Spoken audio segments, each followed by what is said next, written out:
everybody. Welcome, ladies and gentlemen, to the December 17th, 2025 Planning and Zoning Commission. It's starting early. The first matter on our agenda is roll call. Chair Height. Is present. Commissioner Wayne. Present. Commissioner Boone. Present. Vice Chair Poland. Here. Commissioner Saunders. Here. Commissioner Earl. Here. Commissioner Jordan. Here. Chair, you have a quorum. Thank you very much. Next is, wow, I lost my agenda. But it did not fully.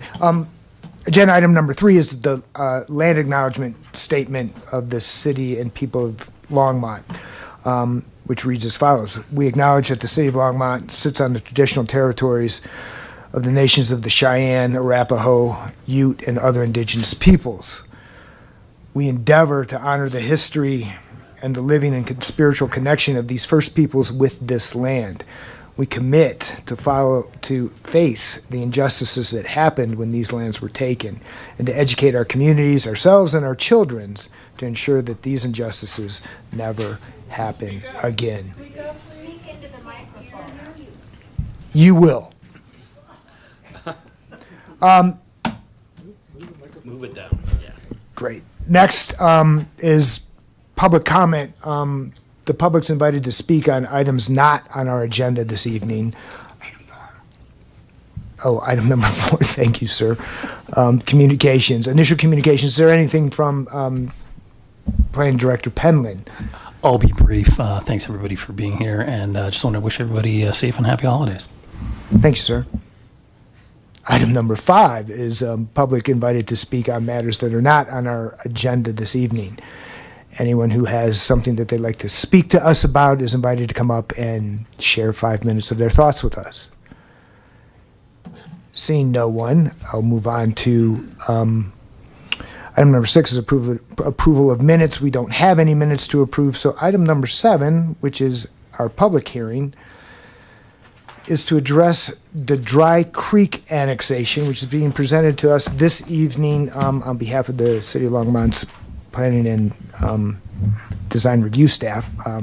Nathan Jones, our staff planner.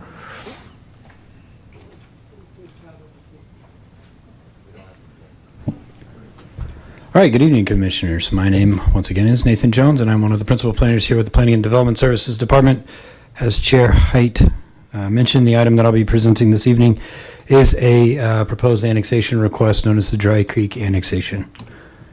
The property is located at 9308 North 87th Street. The image on the right-hand side of the screen here is a map, aerial image map of the subject site. It's outlined in red with the red star. The area around the subject site that's highlighted in a gray color is the area within the city limits, and everything to the east and then to the north of the site is in unincorporated Boulder County, not part of the city limits. I should note at the top here that the property immediately adjacent to this was the subject of a previous annexation request that moved through the process last year. This annexation is not related. It's a different developer, different property owner. I did want to flag that, though, at the beginning. The future land use for the site is mixed neighborhood, and as I mentioned, it's currently unincorporated and does not have City of Longmont zoning designation attached to it, so it's currently unzoned. There are some existing uses on site. It's currently the site of rural residential and agricultural uses. The proposed uses include single-family detached and attached style townhomes. And the proposed zoning is residential mixed neighborhood.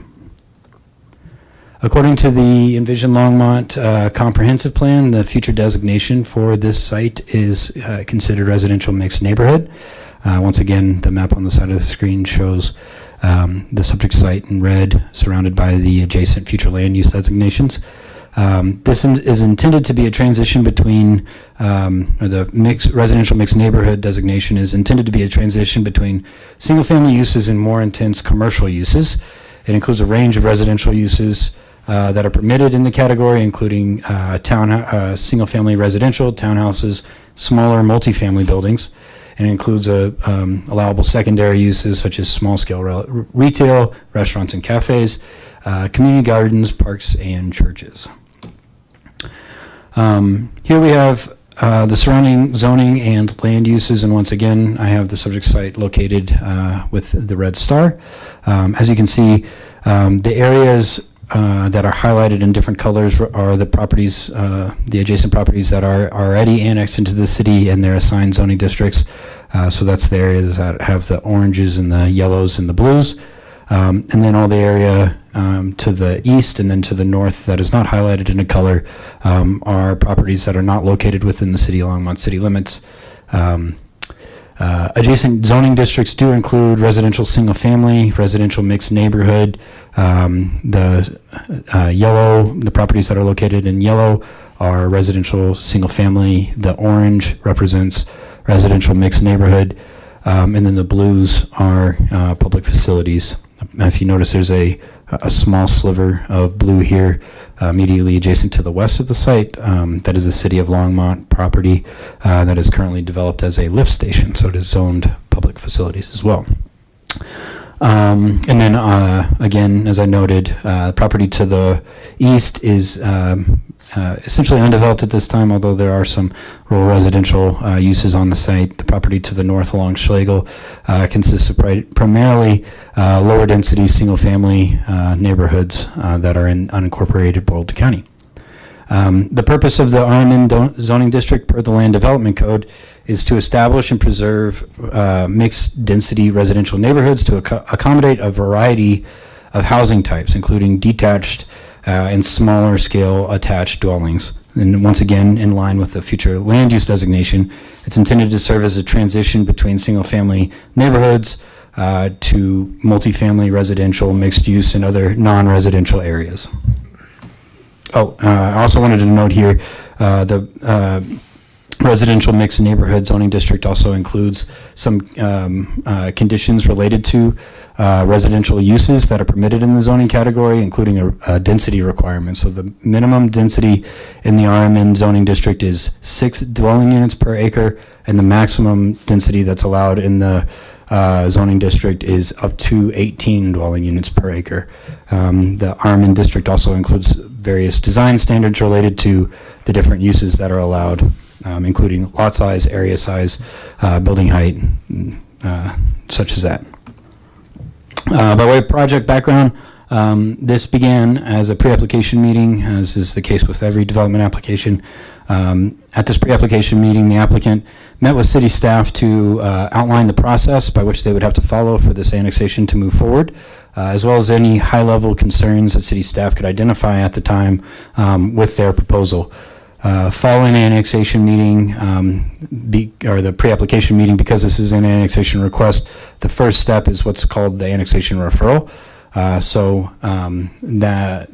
Following the pre-application meeting, the applicant presented to City Council their request and essentially asked City Council if they were able to move forward with the annexation process. Annexation is a purely legislative item, so the annexation referral process doesn't pre-approve anything. It just says you're able to begin the process. However, at that annexation referral meeting, the council did provide the applicant with some points to consider as they move through their review process with city staff. Some of those concerns included access onto Quail Road and Box Elder, as well as the building type and housing type design that was going to be proposed. One of the council members directed the applicant to look for ways to provide starter homes or smaller residential dwelling unit types. Following the annexation referral meeting, the applicant formally submitted their annexation request. This is considered a major development application, so the applicant was required to hold a neighborhood meeting.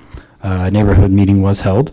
And at that neighborhood meeting, we heard from members of the community, once again, concerns about traffic onto Quail Road and Box Elder Drive, as well as concerns about potential connections to the Schlegel neighborhood to the northeast. There was also concerns raised about density, residential density that could be allowed here, as well as the different types of buildings that could be allowed. So essentially concerns with apartments or multifamily stacked type of dwelling units. So following the neighborhood meeting, the applicant moved forward with their the review of their application through the Development Review Committee. The Development Review Committee consists of city staff, so city planners and engineers, and fire personnel.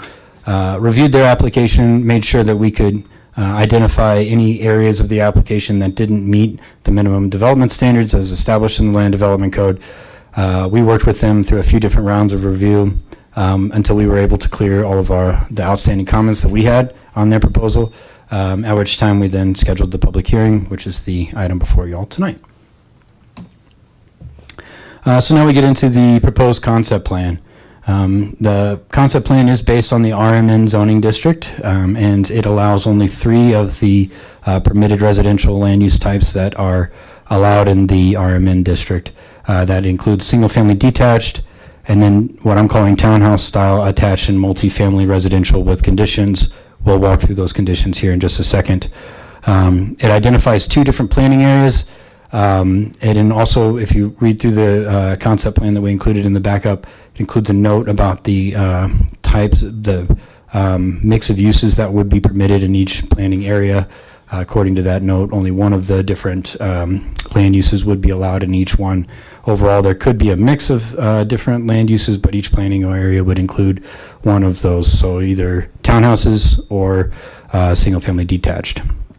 And then finally, it also shows the approximate location of other features on the site. So connection points.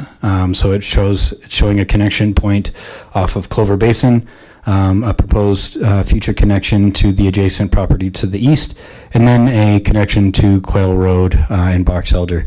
The connection to Quail Road in Box Elder did come up as a requirement through the development review process.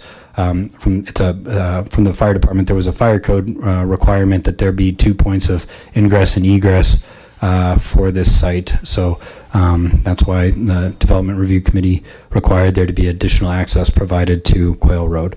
There is no expansion of Quail Road proposed here to the Schlegel neighborhood. It also includes location of proposed detention ponds, approximate location of the pocket park. This being a concept plan, the actual location will be determined through a future development application once we actually go through engineering and site design. But it's just to establish that generally a pocket park will be located in the center of the development, and then detention would be located along the north. So to go through some of the proposed land use conditions that are included here, these 7 bullet points I outlined in the staff report, they summarize the I guess narrative statements that are in in the concept plan. And so I'll just walk you through them here. The concept plan allows for 3 different residential types: single-family detached, single-family attached, and multifamily. There are specific definitions that are included in the concept plan as it relates to these because they sort of deviate from the definitions that are allowed under the Land Development Code. Specifically, the Land Development Code currently defines single-family attached as up to 4 attached dwelling units that are separated by a vertical party wall. So single-family attached under our Land Development Code does not allow for triplexes, stacked triplexes or stacked fourplexes. It's intended for, it only allows for attached townhouses that have that vertical party wall separation, but only up to 4 dwelling units. Multifamily includes essentially everything else. So it could include attached townhouses of more than 4 dwelling units, so up to 5 or 7 dwelling units. It also allows for stacked triplexes and fourplexes. And then finally, your traditional standard apartment buildings. So if you think of a 2-story or 3-story apartment building that consists of a bunch of different dwelling units, that would also qualify under our definition of multifamily. The next 2 points here are additional conditions on top of those allowed land uses that in some ways deviate from and are more restrictive than what the Land Development Code would generally allow. So for multifamily and single-family attached, these land uses are required, or these dwelling units are all required to be separated by a vertical common party wall, and they would all be required to be located on their own individually platted lot. Between these two conditions, staff believes that that would not allow or prohibit stacked multifamily, so your stacked fourplexes and triplexes, and it would also prohibit apartment, standard apartment style development, and would only allow for fee simple residential lots or residential dwelling units where each dwelling unit is located on its own individually platted lot. The next point is that it includes minimum lot sizes. The minimum lot sizes for single-family detached are standard. That's what's included in the Land Development Code. However, the minimum lot sizes for single-family attached and multifamily, these conditions do establish a minimum lot size and lot width for those type uses. In certain instances, there are no minimum lot widths or lot area size for certain configurations of single-family attached and multifamily. So if this did come in as a townhouse type development, in some instances there wouldn't be a minimum lot size. So the condition was added that there be established a actual minimum lot size. And then finally, going through some of the density conditions that are proposed here as well. The maximum density allowed for an entirely single-family detached development would be a maximum of 7 dwelling units per acre. The maximum density for an entirely single-family attached or multifamily development, so the townhouse style, would be a maximum of up to 15 dwelling units per acre. If you run some quick math, that calculates out to roughly a maximum of 40 dwelling units for single-family detached, roughly a maximum of 120 for townhouse style. Now, if there was a combination of the two that are proposed, what we would do is we would take the area dedicated to each of the different land uses, calculate out the maximum, the density, and then add those together. So if the property is approximately 8 acres, so for some quick math, if the development proposal was to split the development in half and do 4 acres of single-family detached and then 4 acres of townhouse, that would roughly calculate to 20 dwelling units for single-family detached, and then about 60 dwelling units for townhouses, equaling a total of approximately 80 dwelling units. Now, dwelling units are not the maximum allowed here. That the numbers that I've quoted here are not the maximum that would actually be achievable for any development like this. In order to actually figure out what the maximum density actually would be, you'd have to subtract the land area dedicated to other uses. So you'd subtract the land area dedicated to detention, all of the roadways, and all the parkland, all the trails and sidewalks and everything, and that would leave you with your actual developable area. That final developable area would be based on these maximum density ratios that are proposed here. So that's an overview of the land use conditions that are included along with this. As I have noted in the past, we'll walk through some of the review criteria, but I would encourage you to review the staff report for the staff analysis of each one. Here we have the review criteria that's applicable for all application types. So these are our standard review criteria that this request was reviewed based on. For annexations, there are additional review criteria. I have included them all here, but for the purposes of this evening, I think the two most important are going to be subsection C, that the proposed zoning is appropriate based on the consideration of the following factors: that the proposed zoning is consistent with the comprehensive plan designation of the property, that the proposed land uses are consistent with the purpose and intent of the proposed zoning district, and then D, that the annexation will not limit the ability to integrate surrounding land into the city or cause variances or exceptions to be granted if the adjacent land is annexed or developed. So essentially not to create any additional enclaves or areas that are undevelopable. In addition to the overall annexation approval criteria, there are some approval criteria or standards for what goes into a concept plan. So I've outlined the three here. A concept plan must show that there's an appropriate land use proposed. The concept plan is required to show utility and transportation design, including multimodal access. It has to be able to show that the applicant has mitigated any potential adverse impacts on surrounding properties and neighborhoods. and that potential adverse impacts on the environment have also been taken into account. So once again, staff has included an analysis of each of these approval criteria in the staff report for your review. Next, we'll move forward with an overview of the notice.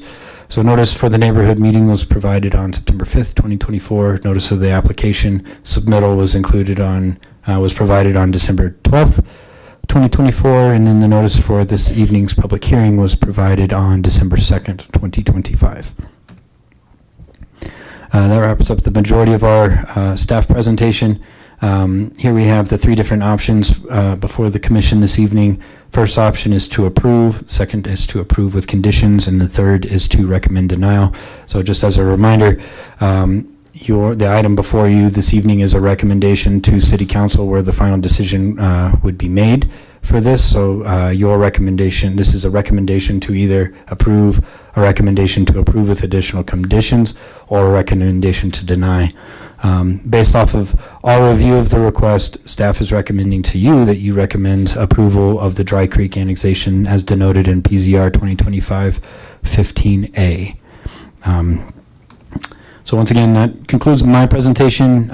Next up, we have the applicant who has a presentation as well prepared. Thank you, Mr. Jones. I'm going to step out of line ever so briefly and ask a quick question, I hope, which is that the complicated density requirements or density proposals for this project came from the city or came from the applicant? A little bit of both, of trying to figure out how best to address the two different proposed planning areas, and then how best to, address any variety of future development options here. So I think at the annexation referral, the applicant had noted that they are that this is part of a longer development process. Once we actually get into proposal for what the specific land uses would include at that stage, we would be able to have better idea of of which housing types or which building types would be proposed. So the intent behind those density regulations is to essentially create to better create direction for how we as city staff and how you as the commission, when you ultimately review and approve the preliminary plat, how you're able to review and make your final recommendation of those things. So It looks to me to be angled, if not bent, towards owner-occupied. Is that an overall intent? In some ways, yes. So as an annexation agreement, the city council can add a condition that they be owner-occupied. City staff has recommended not to include that specific language, just because what that would entail in the future is, for example, these units would be located, dwelling units would be located on their own individually platted lot, which their own individual fee simple lot. If the requirement is that they are owner occupied, that would mean that any future property owner would never be able to rent out their house. So it just creates some different enforcement and tracking concerns that we had. So we proposed alternative language, which is that requirement that each dwelling unit be located on its own platted lot, to try to ensure that we get more to what the requested built housing types actually would look like. So again, trying to regulate away from apartments or fourplexes and towards townhouses or duplexes. To which I'll add and conclude and move on to the applicant. It's unique. I've never seen it before. Yes. And thank you. That now capped, we'll have the developer make its presentation to us.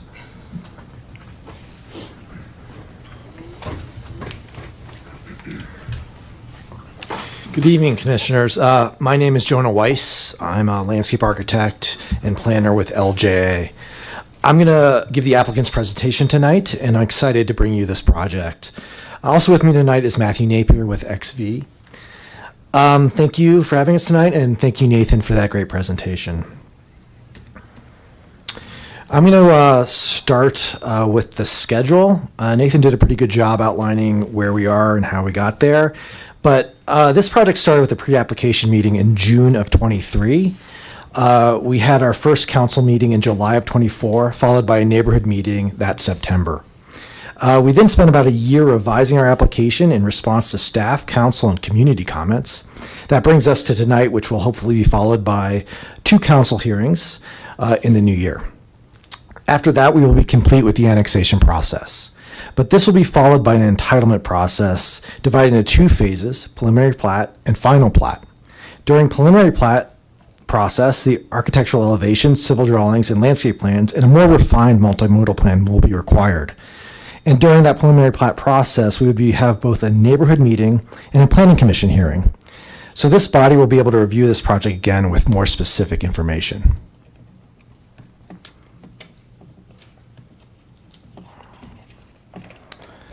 You can see that the project is located at the red dot. The yellow line shows the Longmont city limits.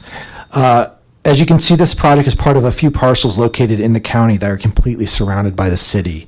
This area has been anticipated to be brought into the city for quite a while, as established by an intergovernmental agreement between the city and Boulder County. I want to just be clear again that tonight we're talking about the blue parcel. You may have heard or seen about another annexation on Quail Road. That's the parcel in orange. They're proposing apartment buildings. To be clear, we are not part of that development, and we are not proposing apartment buildings. This is the first time this project has been seen by Planning Commission.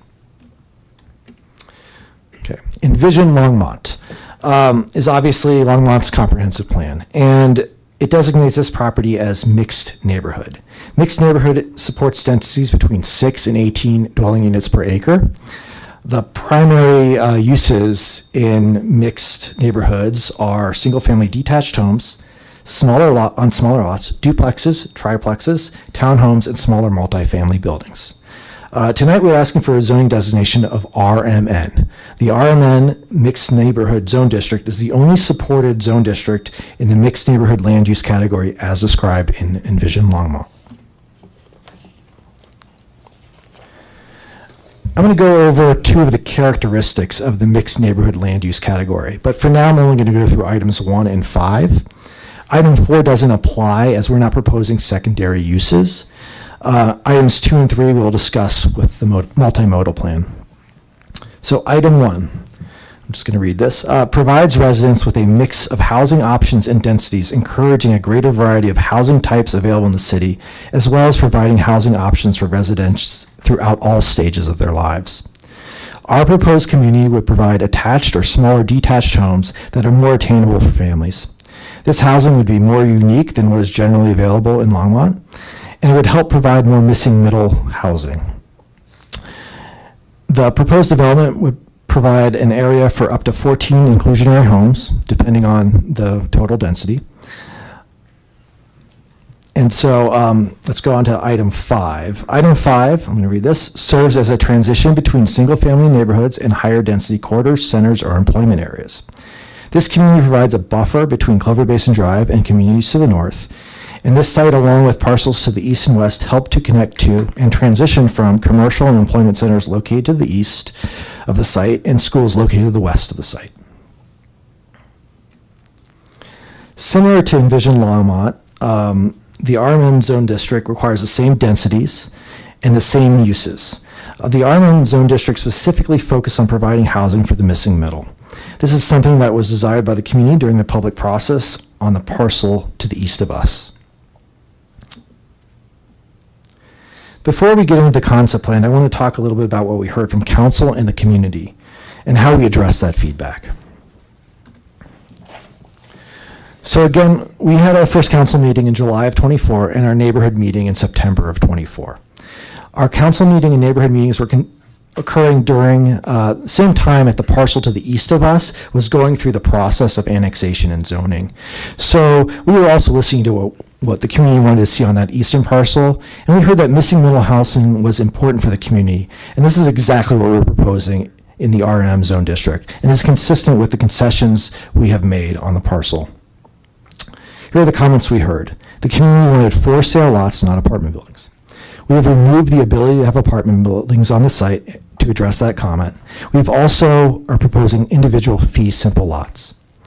The community did not want the county portion of Quail Road to be annexed, as shown in that little red box on your screen. We are no longer proposing that area to be annexed. We heard that there was a desire for inclusionary housing on the site from council, and the applicant will provide land for that housing to be constructed. There are some concerns about the amount of density allowed on the site. The RMN zone district requires densities of between 6 and 18 dwelling units per acre. The applicant, again, has agreed to restrict the density to 15 dwelling units per acre for attached homes or 7 dwelling units per acre for detached homes.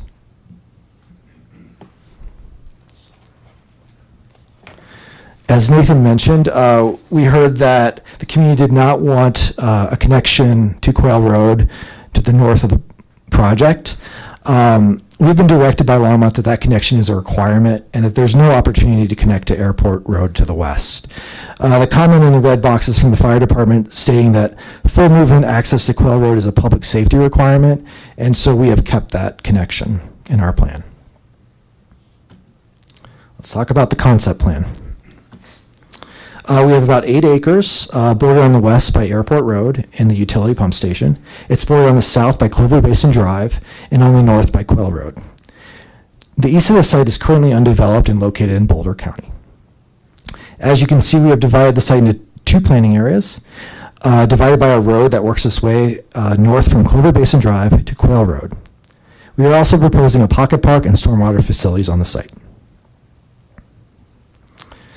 Again, we are proposing single-family homes with a max density of 15 acres, or 15 dwelling units per acre, or 7 dwelling units per acre, depending on the house type. Apartment buildings will not be permitted, and land will be provided for inclusionary housing. Let's briefly kind of discuss what we envision for the site as far as architecture. This is all conceptual and can evolve. So these images are intended to provide examples outlining the intent of the massing and bulk of the residences. These examples are not fully inclusive and may not be included as part of the final development, but instead are intended to provide an idea of what we are envisioning for the site. The Dry Creek development will comply with Longmont's residential design standards. The intention here is higher-end architecture that may provide different home types than what currently are available in the area. More detailed architectural elevations, of course, will be required at preliminary plat, and so the Planning Commission will get a chance to review more specific architectural information as part of that process. I should also mention the public will get a chance to review that as well. Now let's discuss how the site fits in with Longmont's multimodal system. Here's our multimodal plan overlaid on the concept plan. As you can see, we have added some surrounding context and will provide pedestrian connections north through the site along with a potential bus stop at Clover Basin Drive. Sidewalks will be provided along roadways through and adjacent to the development. As promised, let's discuss items 2 and 3 on the envisioned Longmont list of characteristics for this place type. There are 2 items, these 2 items, items 2 and 3, are both about proximity to services and amenities, such as parks and open spaces. When we zoom out a bit, you can see how this development works with the surrounding multimodal opportunities. And you can see we are part of a larger interconnected multimodal system. Our connections will permit folks to move north through the site and access the Dry Creek Trail System and parks such as Willow Farm. It will also permit folks to head east along Clover Basin and access the commercial employment opportunities there, or head west to the middle and elementary schools located in that direction. These are all characteristics of the mixed neighborhood land use category as described in Envision Longmont. In conclusion, let's briefly summarize what you've heard tonight. This annexation meets the requirements of the state statute and the city of Longmont. Our requested zoning designation is supported by Envision Longmont. The applicant has agreed to provide land for the required inclusionary housing. The applicant has willingly prohibited the construction of apartment buildings. And the applicant will limit the density based on home types, but in all cases, it will be less than what would ordinarily be allowed in the RMN zone district. That's the end of our presentation. Thank you for your time, and we really appreciate you having us with what is very much a busy holiday season. Both Matthew and I are available for questions. Thank you. Thank you, Mr. Weiss. this matter is a public hearing, and the public now will be invited to come and speak. You'll be offered an opportunity to speak for 5 minutes. We ask that you introduce yourself and identify your residence. There's a sign-up sheet, which I think might not represent everybody who wants to speak, but the first name on the sign-up sheet is Chris Beck. If you'd like to come down and speak to the podium, we will grant you 5 minutes.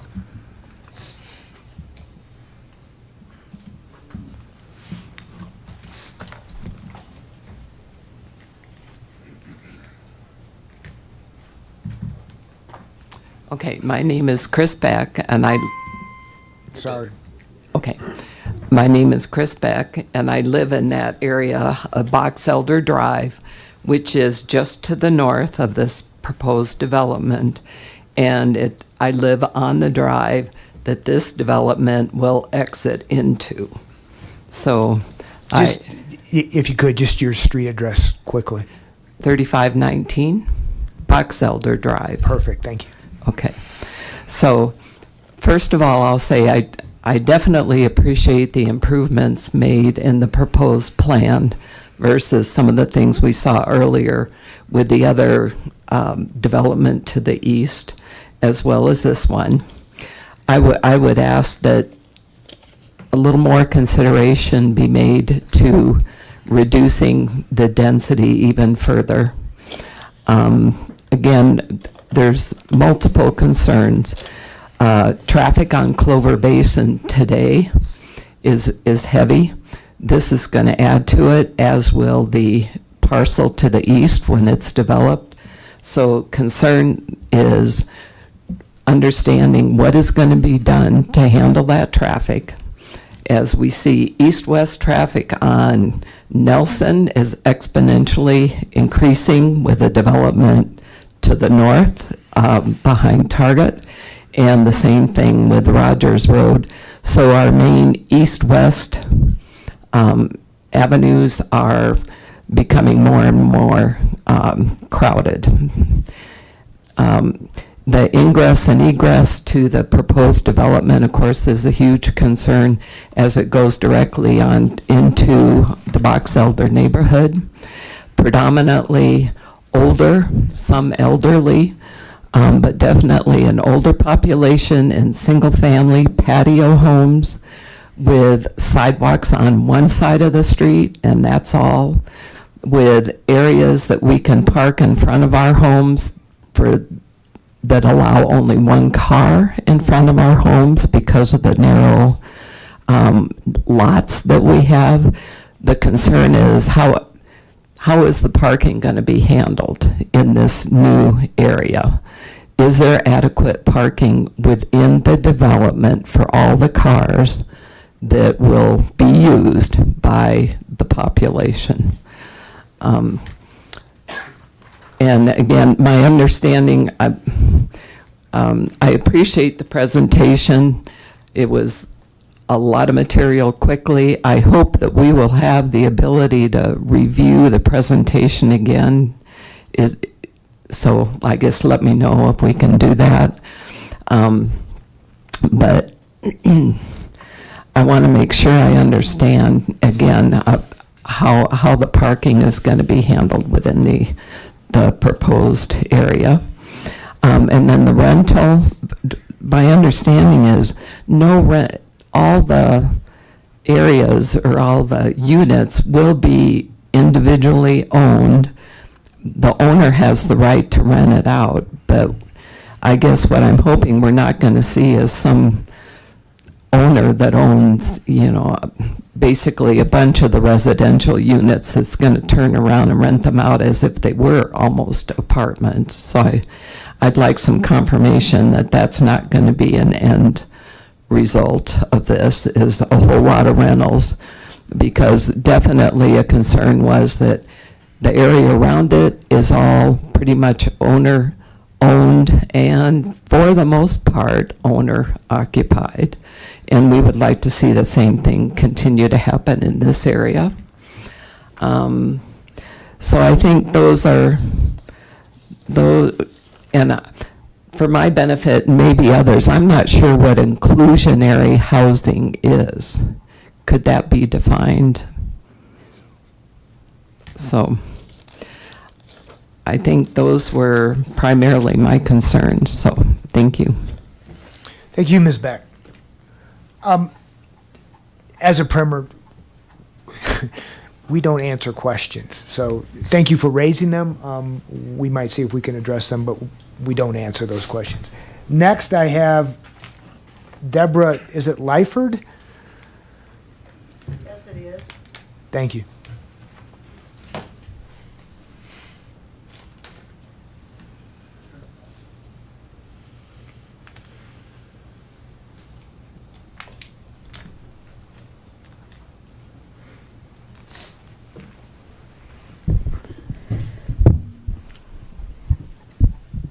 My name is Deborah.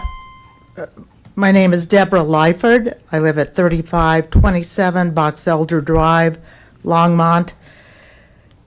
There are several concerns, or many concerns that we in the Box Elder neighborhood have. We have a homeowners association. We have 46 patio homes, brick patio homes with very nice yards and a tree-lined street, Box Elder Drive. It's a quiet residential street. As Ms. Beck pointed out, it is primarily occupied by older people. You've seen Ms. Beck, you see me. We are among some of the younger residents in the neighborhood. We walk along the street. There's no sidewalk on one side of the street. Box Elder Drive is where this proposed development wants to allow traffic to exit the development onto Quail Road or go straight ahead to the north on Box Elder Drive. Box Elder Drive is has a stop sign about a block or block and a half to the north of where the exit from this proposed development would be. And then the only way out of the neighborhood at that point is to make a left-hand turn and go east and wind through the Buckthorn neighborhood to make one's way to the airport road. There are more residential homes, children, families, dogs that use the driveways and streets in that area. I think it would create some level of dangerousness to have lots of traffic, as I think there will be, going down Box Elder Drive and then winding through the Buckthorn neighborhood over to Airport Road. I'm asking that there not be any ingress, egress onto Quail Road and Box Elder Drive. If that's not possible, then I would ask that we cordon off Box Elder Drive, put up some kind of barrier so that traffic cannot shoot down Box Elder Drive and create noise, pollution, and danger for the residents who live there. And not only on Box Elder Drive, but as I've already pointed out, in the Buckthorn neighborhood as well. I'm asking you to consider that for a number of reasons. This is a less dense proposed neighborhood than the one that was proposed on the approximate 18 acres to the east, but there's open access back and forth. You could see on the map that was presented that you can enter on through an open road from one development to the other. So this very dense 18 acres that was proposed can empty out into this neighborhood, this development, and then out onto Quail Road or Box Elder Drive. So the number of vehicles is going to be large. The number of people walking dogs, walking and coming into our neighborhood there on Box Elder is going to be large. There'll be lots of pedestrians and lots of cars and lots of opportunities for accidents, injuries, and other problems. We do not want the traffic from this proposed development to enter our neighborhood. We're asking for a solution and for you folks to help us come up with one so that we can have some other way of getting traffic in and out of this proposed development other than down our quiet and unprotected street. Please give that consideration. Thank you. That was perfectly timed. Thank you. I planned it that way. Greg and Carolyn Grossman, you're both invited to speak, but one at a time, obviously.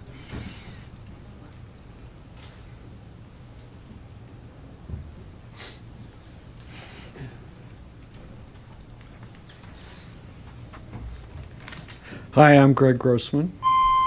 I live at 1045 Box Elder Circle.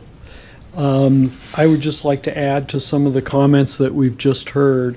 But I guess the point that I would like to bring up is before you would consider annexing this property, it would be nice to know exactly what the density would be and not just an estimate. There's obviously a range that we're talking about here. This property will definitely have an impact on the surrounding area in terms of traffic, environmental concerns, just density in general. In the previous discussions about the parcel to the east of this, there had been suggested that instead of access onto Quail Road for traffic, that there would just be an emergency access just for the fire department or emergency vehicles. And it would be nice if we could do the same thing for the access to this site on the north where it's going to empty out onto Quail Road. Perhaps that could be just emergency access for fire department and emergency vehicles instead of traffic. Thank you. Thank you. Carolyn, do you want to come speak? No. Thank you. Thank you. Next on the list is Garth Lenberg or Luberg? I apologize. Lenberg. Thank you, sir.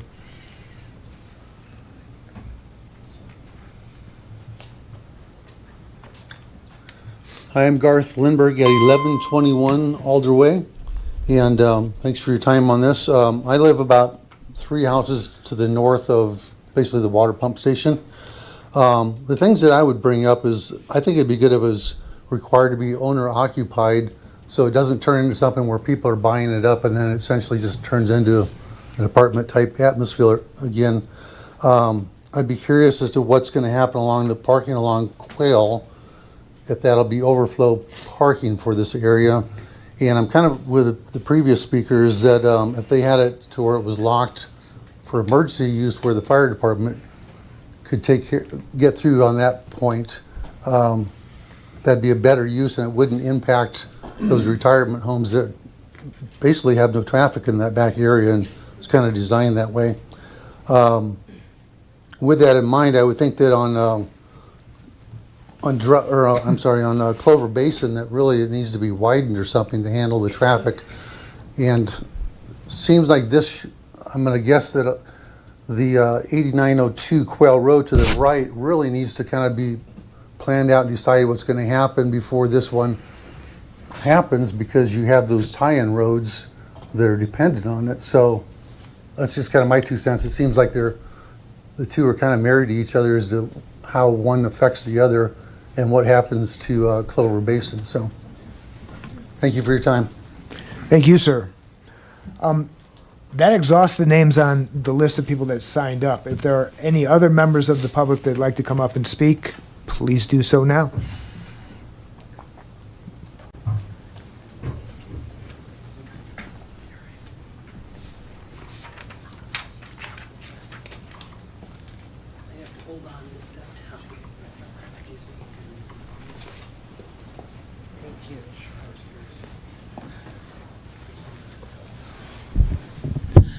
Hi, my name is Julie Berenger Richards. I live at 8747 Quail Road. I have the distinction of being the house that 8902 Quail west border and this one proposed east border hits smack in front of the middle of my yard.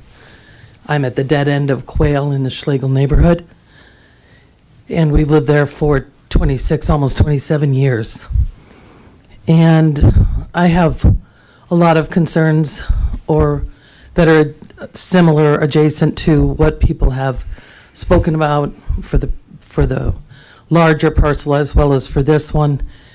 I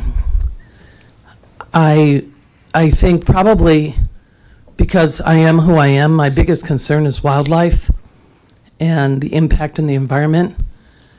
When I heard Mr. Height speak about the commitment or to honoring the indigenous people that have lived here before us, I think there's no greater way to disrespect them than to disrespect the wildlife and the land.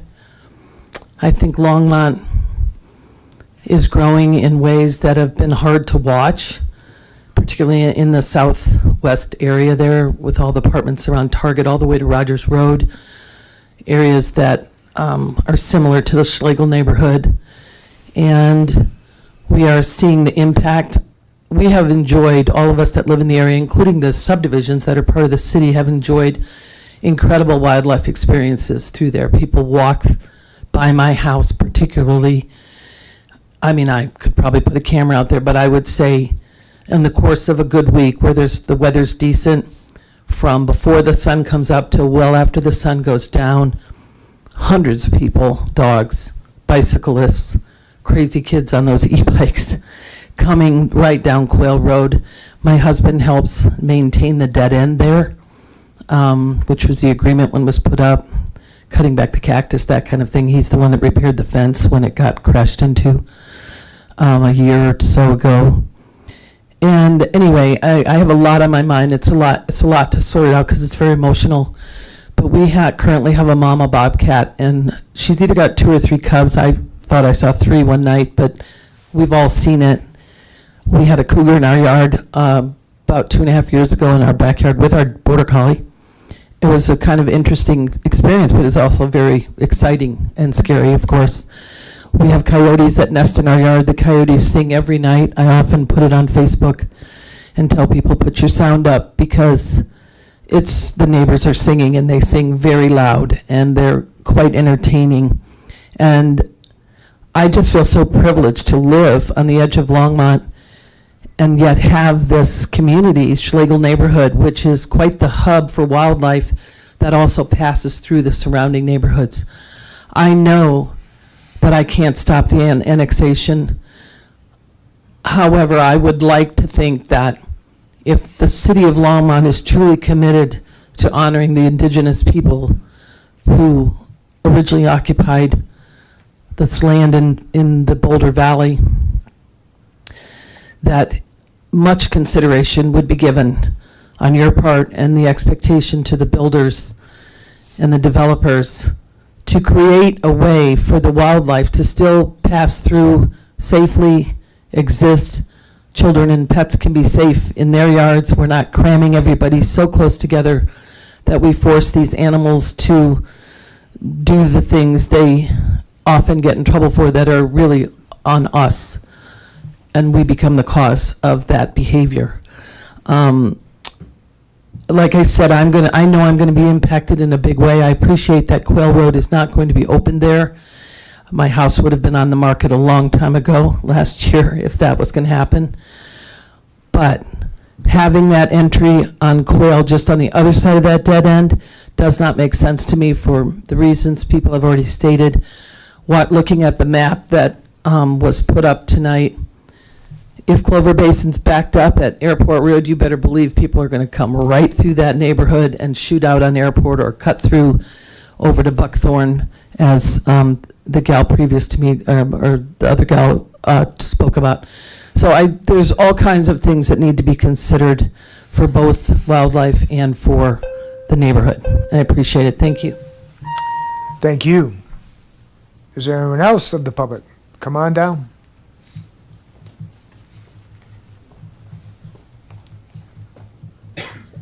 Hey, Katie Filkins. I live in the Schlegel neighborhood, 9615 North 89th Street.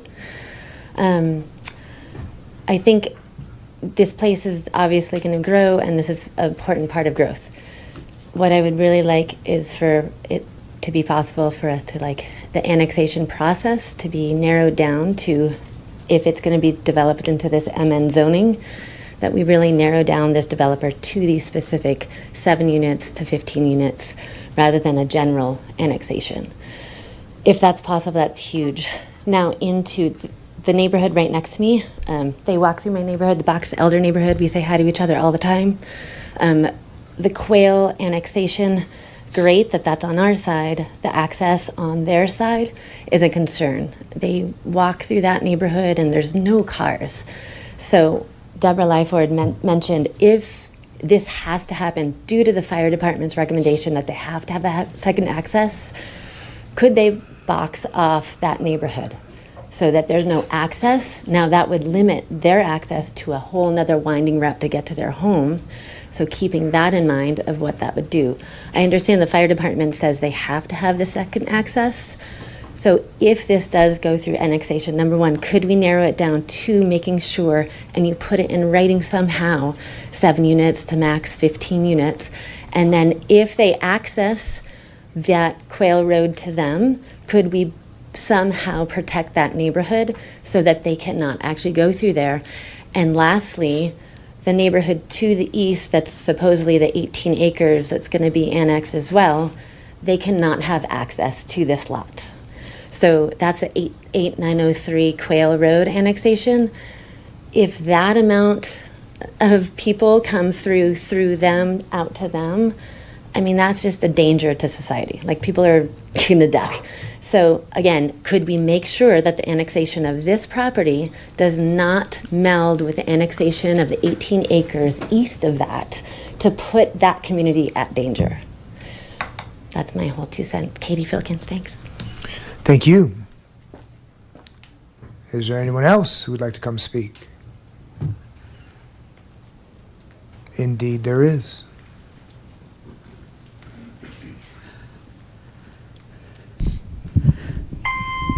Diane McDaniel, 9639 North 89th Street, the old hood.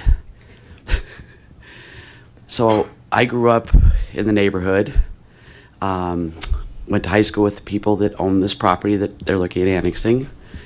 And I'm just gonna make this point, is growth is one thing, but this is crazy out there. So if you're gonna do any development, please keep it low density. We miss our country living. Thank you much. Thank you.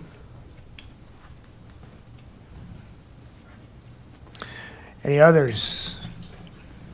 Going once? All right.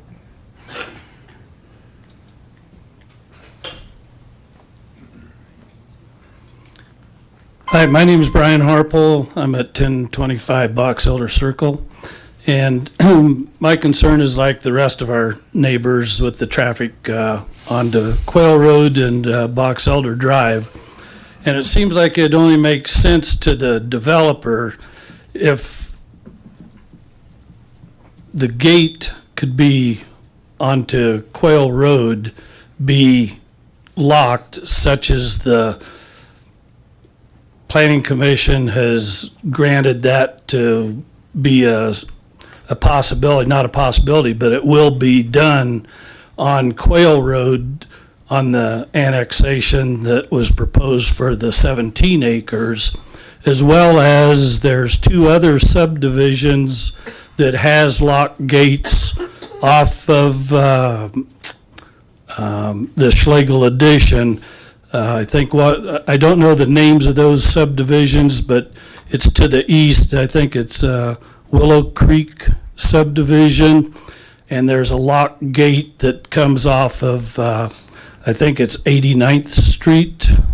I don't know those street names, numbers in Schlegel addition, but there is a gate there for emergency access there, as well as there's a little subdivision with about, I think, 3 or 4 homes back in it, and there's a lock gate for secondary or emergency access to it, which both of those have just one entrance into it. So it looks like to me that precedence has been set, and I would like to think that they could afford to do that at Quail Road, at Box Elder Drive and Quail Road as well, for a locked emergency access only there.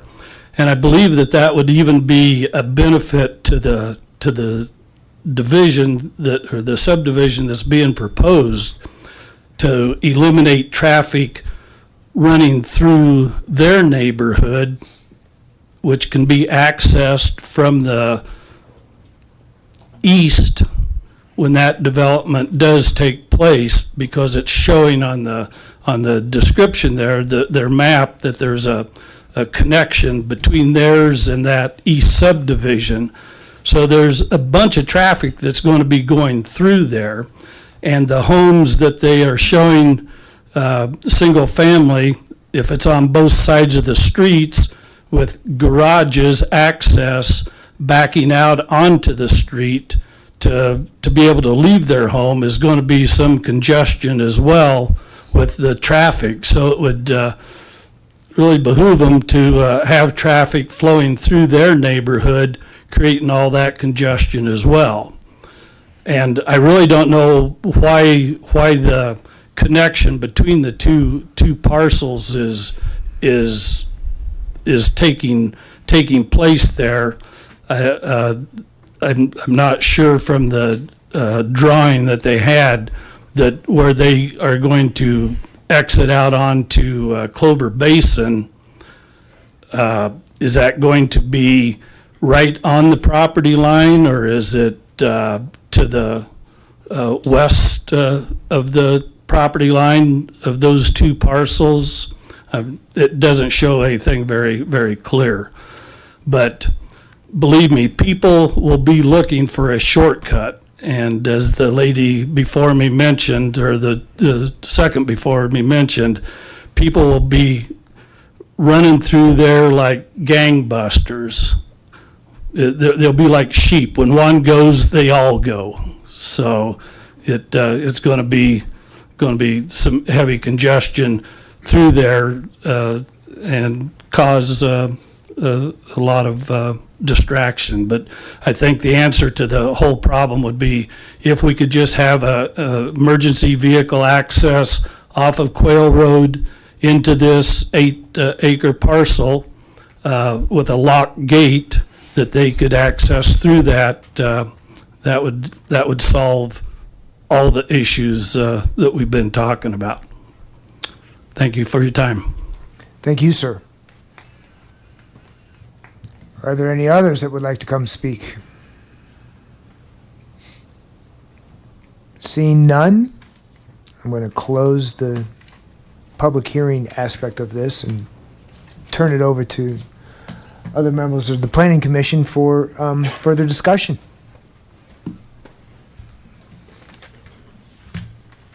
I will recognize Vice Chair Poland. Thank you. Quick question to begin with. The little sliver of blue, can you go into a little more detail on what is currently there and why we cannot really do much through that piece of property? I can try to explain the best I can. I think maybe Josh may be able to. He's already coming up. I'll let him do it. Okay, thank you.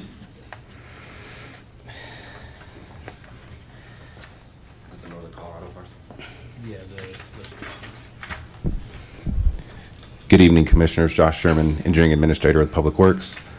The parcel immediately to the west of this subject parcel is owned by the Northern Colorado Water Conservation District.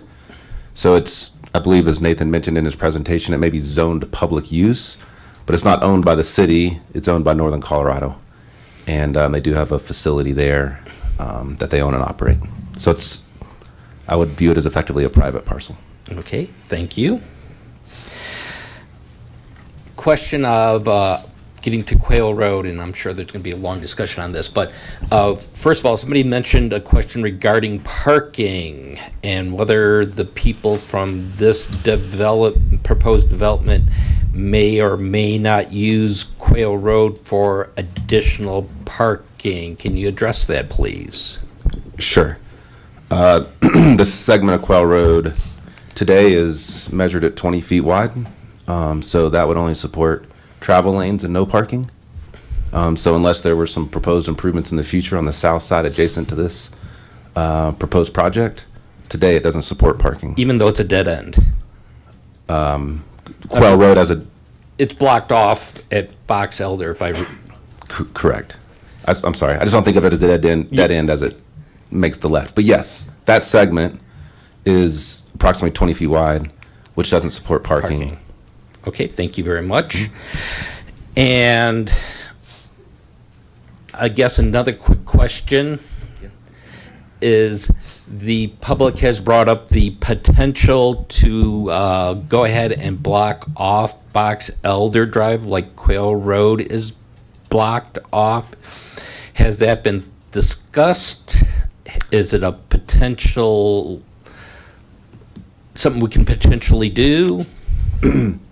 So I think much for the same reasons that the subject development needs access onto Quail Road, which is to provide two means of access.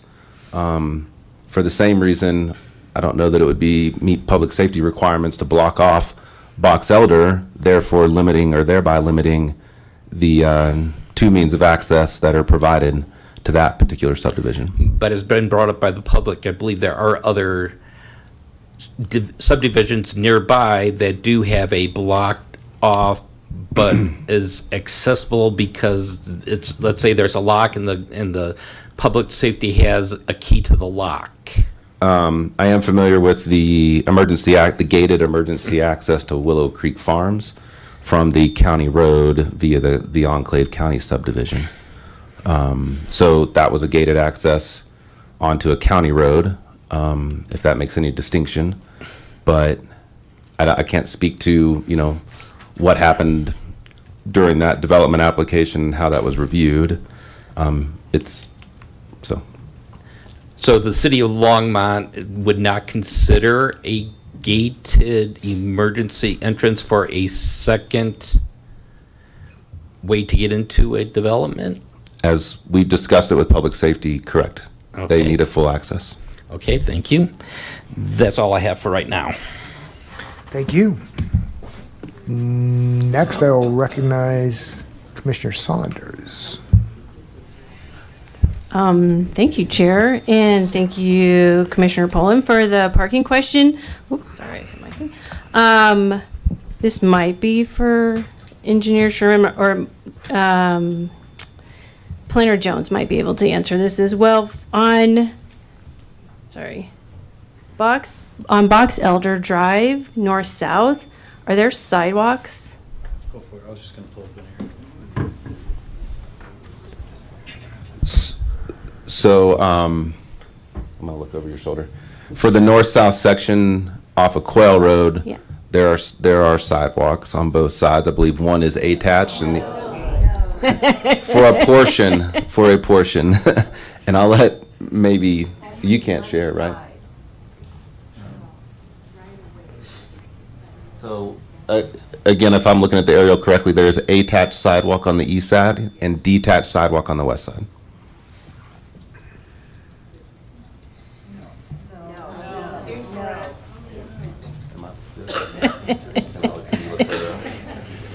He's gonna get scared or gonna throw stuff at him. I need to get a satellite on for Yeah, something. do you need a, Where's do you satellite? need a, So Box Elder Circle is a different condition, but Box Elder Drive, as I'm looking at it, has sidewalk on the east side attached and sidewalk detached on the west side.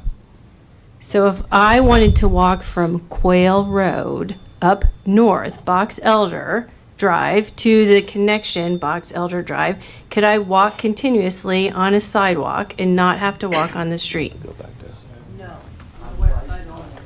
Yes, west. One side, you can walk on the sidewalk without walking in the street currently. And Commissioner Hyde, it might be helpful to remind the audience that the public comment section is closed. Oh, yes. I will We- rein yes. it in a minute. Thank you, sir.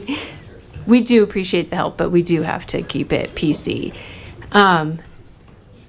Okay, so Josh, you're telling me there's a sidewalk along Box Elder Drive, at least on one side of the street. I can't get to Satellite, I can't see it, so. there's a sidewalk on two sides of Box Elder Drive. And I do not, if I'm walking my dog, I do not have to walk in the street. Ladies and gentlemen Okay, we'll of get the, there. of the We're- audience, we're getting to the facts. This is a We're dialogue getting there. between the commission and staff. Yeah. Okay, We appreciate that you want to speak, but please don't. okay, while Thank you're you. working on the sidewalk question, can I ask a secondary question? Okay, so Okay, no, go ahead. Mr. Penland is jumping in to save me, and as Box Elder intersects, Box Elder Drive intersects Box Elder Circle, Yes. the attached sidewalk on the east is no longer present on Box Elder Drive as it continues north. So can I walk from Quail Road along the north-south Box Elder Drive Street to Box Elder Drive Here. that it intersects on a sidewalk without walking in the street? Yes. Director Penland saying yes. Okay, so the safety of walking on the sidewalk is there, so residents don't have to walk on the street to go from Quail to Box Elder. Correct? Correct. Okay, thank you. Secondarily, who snow plows that street? Does the city of Longmont snow plow that street? Thank you for the question. Okay, again, we really, you guys, really, we just need it to be the conversation. So That's totally Josh. Okay. Box Elder Drive, as well as that segment of Quail Road are public rights of way. These cities, why is it doing that? Operational snow plowing is that we prioritize snow plowing on arterial and collector streets first. Only in rare instances do we plow snow on a local street due to budgetary and cost restrictions. So generally, the answer is most of the time we do not. Would it change at all? I do not anticipate. anticipate the designation of Box Elder Drive to change from a local street. Perfect. Thank you for those answers. Okay, and then a different question, not about the street, about, is this in the, this annexation proposal within the airport overlay? I believe it is within the airport overlay. Okay, so I was looking at the feedback from other departments, and in the emails, it says from Jeremy Novak from Airspace and Procedures that in regards to the proposed construction project, Dry Creek annexation, they didn't. It was the wrong department that we were asked, that the city was asking for information to see if this was going to be in the obstruction evaluation airport airspace analysis. And asking for the applicant to then talk to a different office. Has anyone heard back from the FAA on their opinions, comments for this annexation? I don't believe so. Okay. Wouldn't that be a part of it? Wouldn't this applicant need to hear back from FAA about obstruction evaluation of this space on an overlay area?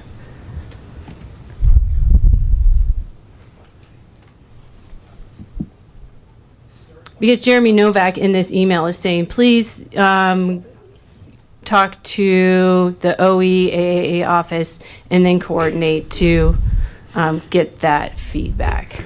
Yeah, it's typical, and hopefully I don't incorrectly answer this question, but typically speaking for referrals, we send out notice of the application to the various departments. So in this case, we would have sent it to the FAA.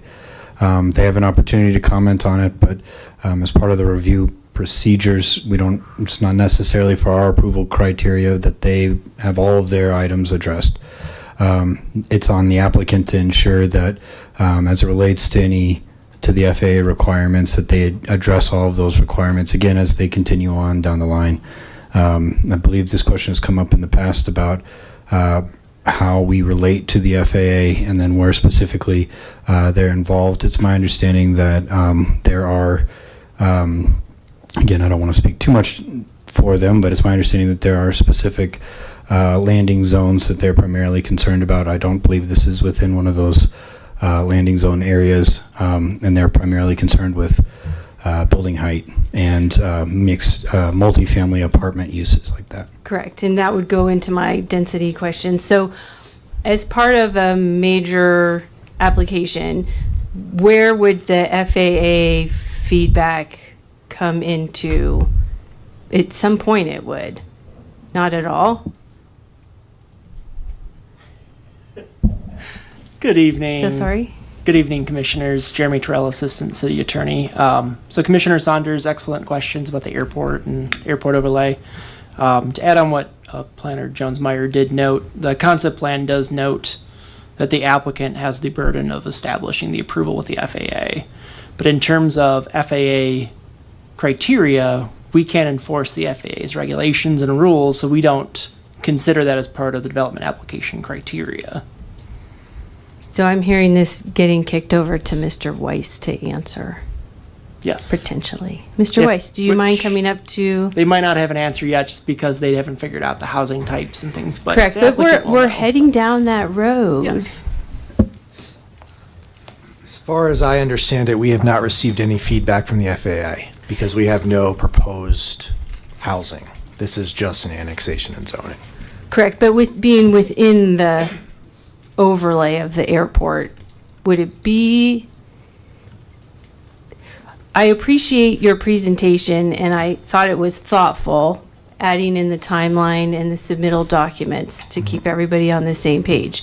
Do you have the FAA email? Because I have one, I'm looking at one from Planner Coate, from Kristen Coate, but it bounced back saying this is not the right department to talk to. So Yeah, and you'd have to ask Kristen about that. I don't have an answer. Sure.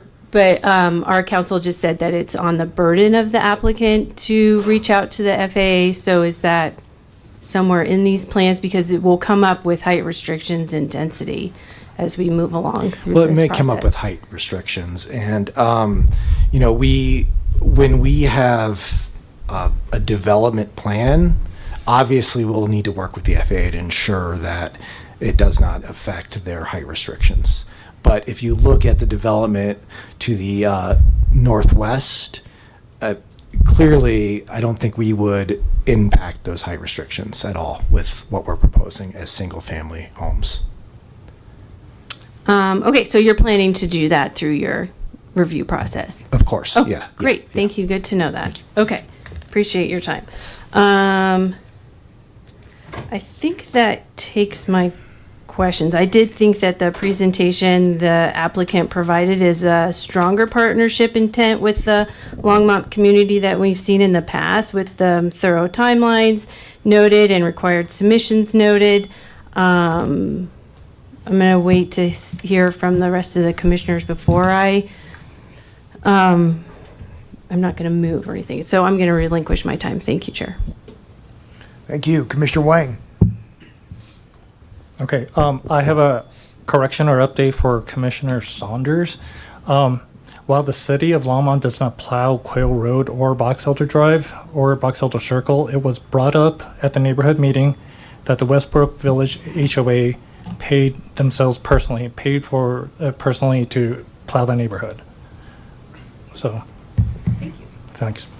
Let's see. I have several questions, It was understood that as a condition of this annexation, that this will be a fee simple, individually platted lots for building.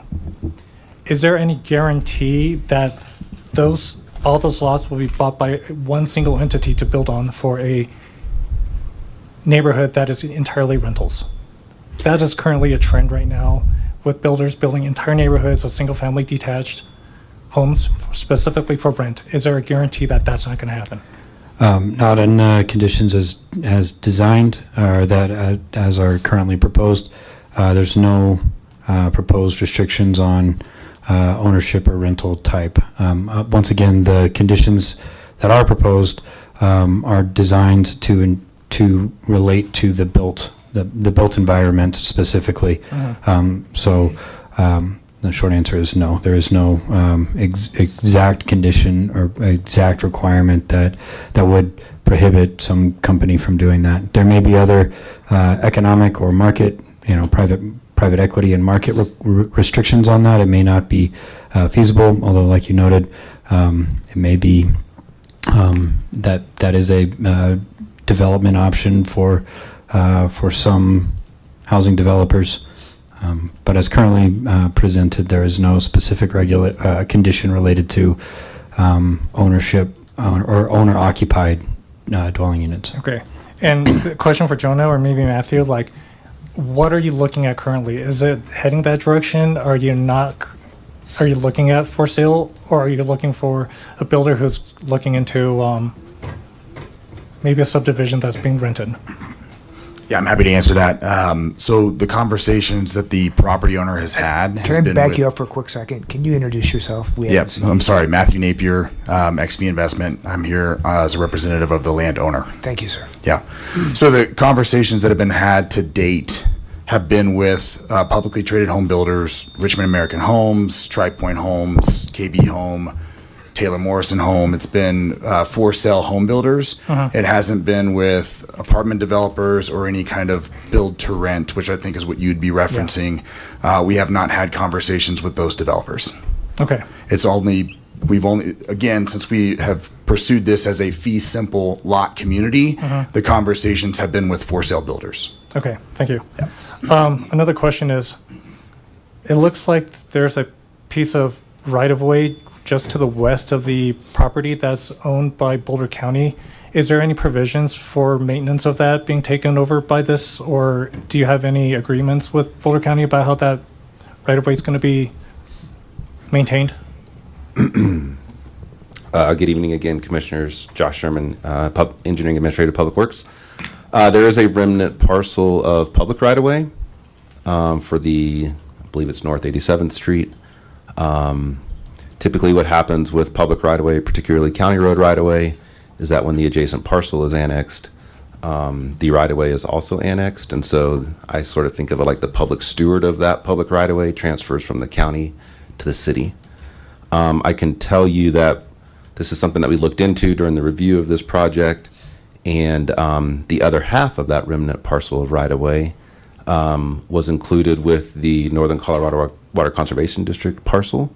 And then it was vacated.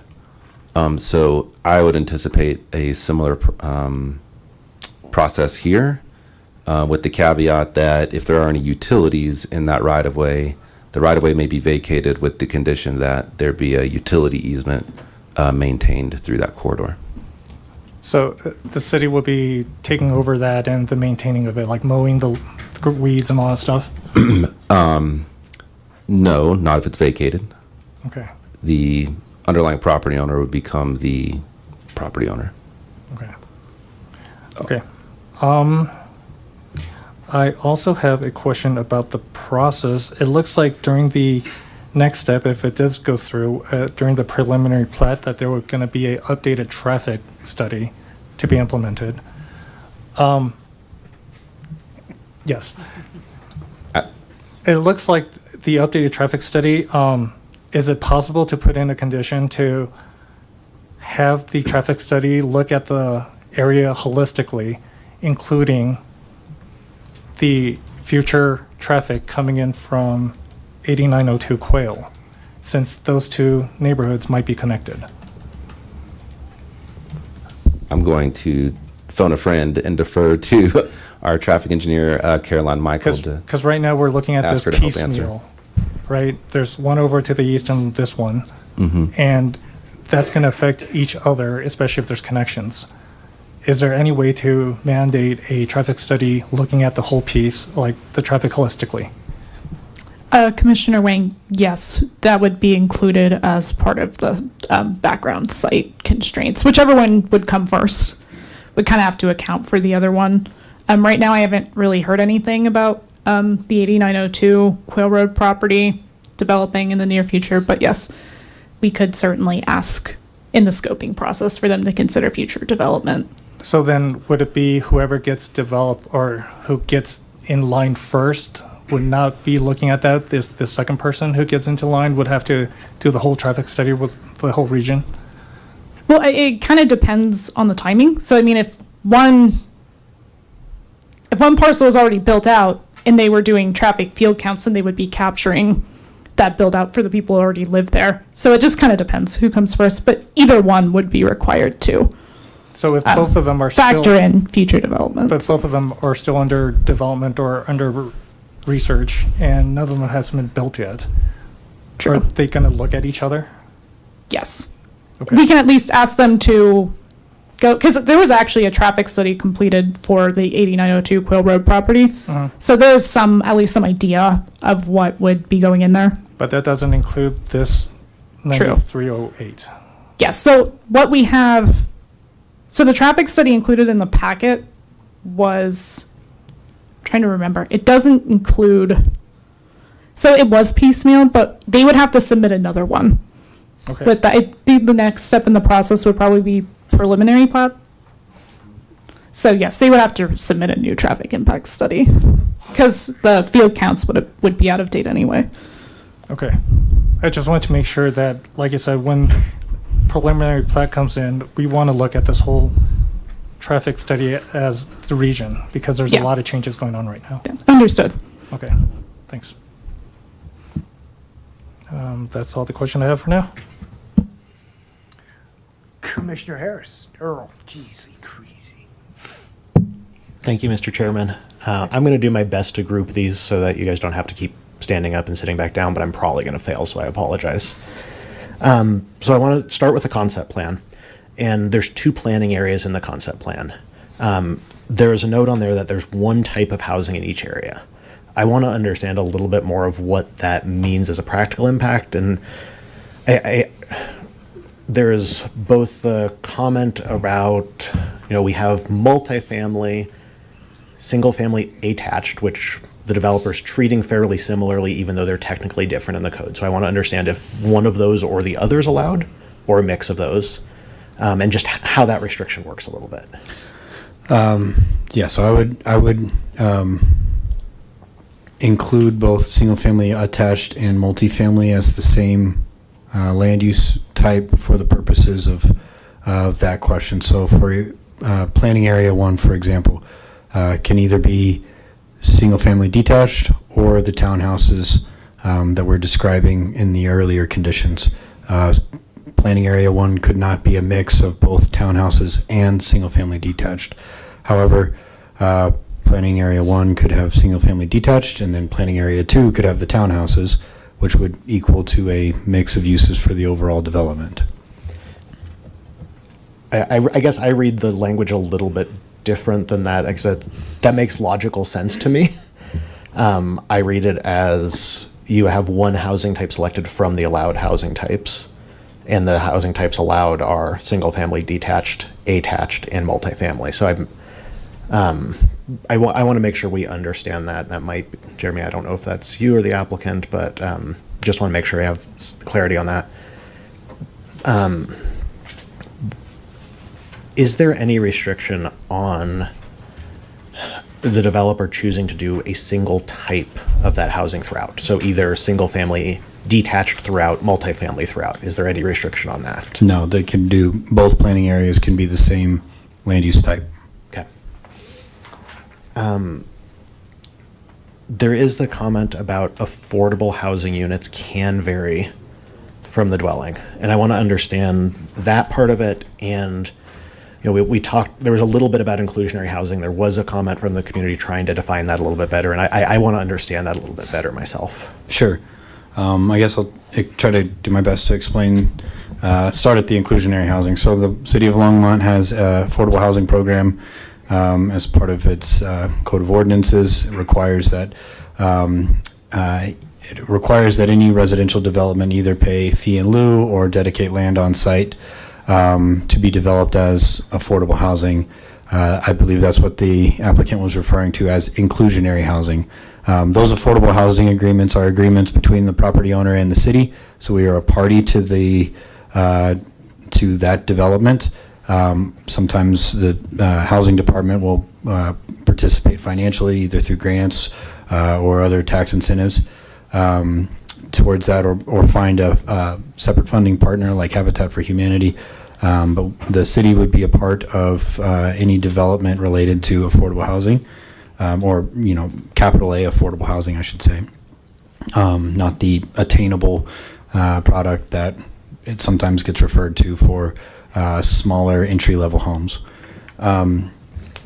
So as part of this development, any future preliminary plat would have to show conformance with the affordable housing piece. Once again, they could either do fee in lieu or on-site commitment. It's my understanding that they're proposing an on-site commitment.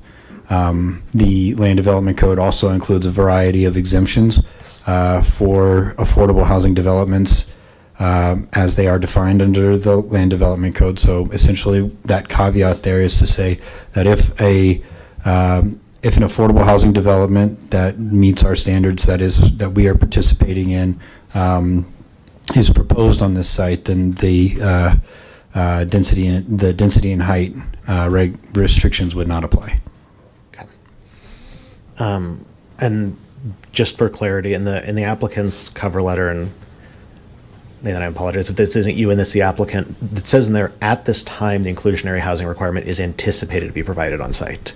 Is that something that if we move forward, that it's locked in as that, or that can still change as we go through the process?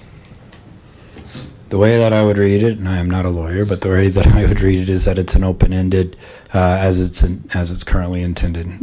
Again, one of your options as the commission is to amend or strike language in the concept plan that you don't find satisfactory. So you can always move to propose a change to that if you so choose, or if you'd like to button up that language a little bit more. Okay, thank you. A few other on a different topics here a little bit. Traffic. Josh, I noticed you went all the way back up to the top, so I apologize. There's a concern about parking along Quill Road, which you had noted the 20-foot wide really doesn't support parking along Quill Road. Correct. Is that signed as not supporting parking, or is that something the city would consider signing to make that clear? Looking in the just Google Street View, it's been a long time since I've driven out there. It does not appear to be signed. It is something that if it's an issue today, or if it becomes an issue, it could be signed, yes. Okay. It's a city right-of-way. It's not really a condition we would put on this development to do that, though. Is that correct? Be careful about how I answer, because if development has impacts off-site, there could be public improvements required off-site. Okay. But if it was some issue separate from or later than this development, yes, it is public right-of-way, and the city has the ability to sign it if we chose to. Okay. The egress, or I guess access, not really egress, to Quail Road and Box Elder is a requirement. We've heard that public safety says we have to have it. It can't be gated. Correct. Is there a reason it has to be at the place it's indicated on the concept plan so that you have a straight shot to Box Elder? Or could it be offset from Box Elder to discourage access to Box Elder, or a signage restriction that it's a left turn only, for example, onto Quail Road? I think a couple thoughts. Generally, we try to align street intersections from a safety perspective. That's typical. Yeah. Not to say that maybe they couldn't be for some reason. So something that could be considered as as this project moves forward. And, again, as it relates to it being a concept plan, there is some flexibility, and these are sort of just large arrows showing generally where access is planned to be. So I'm not sure that because the arrow's shown where it is today, although it does seem to, make sense to align with the adjacent north-south roadway, that we're locked in to that it couldn't change in future development applications if that were necessary or warranted or, directed. Yeah. So I guess how would that, recognizing this as a concept plan, we're not solving this tonight, regardless of the decision or the recommendation coming out of this body. How would that work when we get into a preliminary plat of either, offsetting that, which I recognize is less than ideal from certain aspects, or restricting traffic flow onto Box Elder?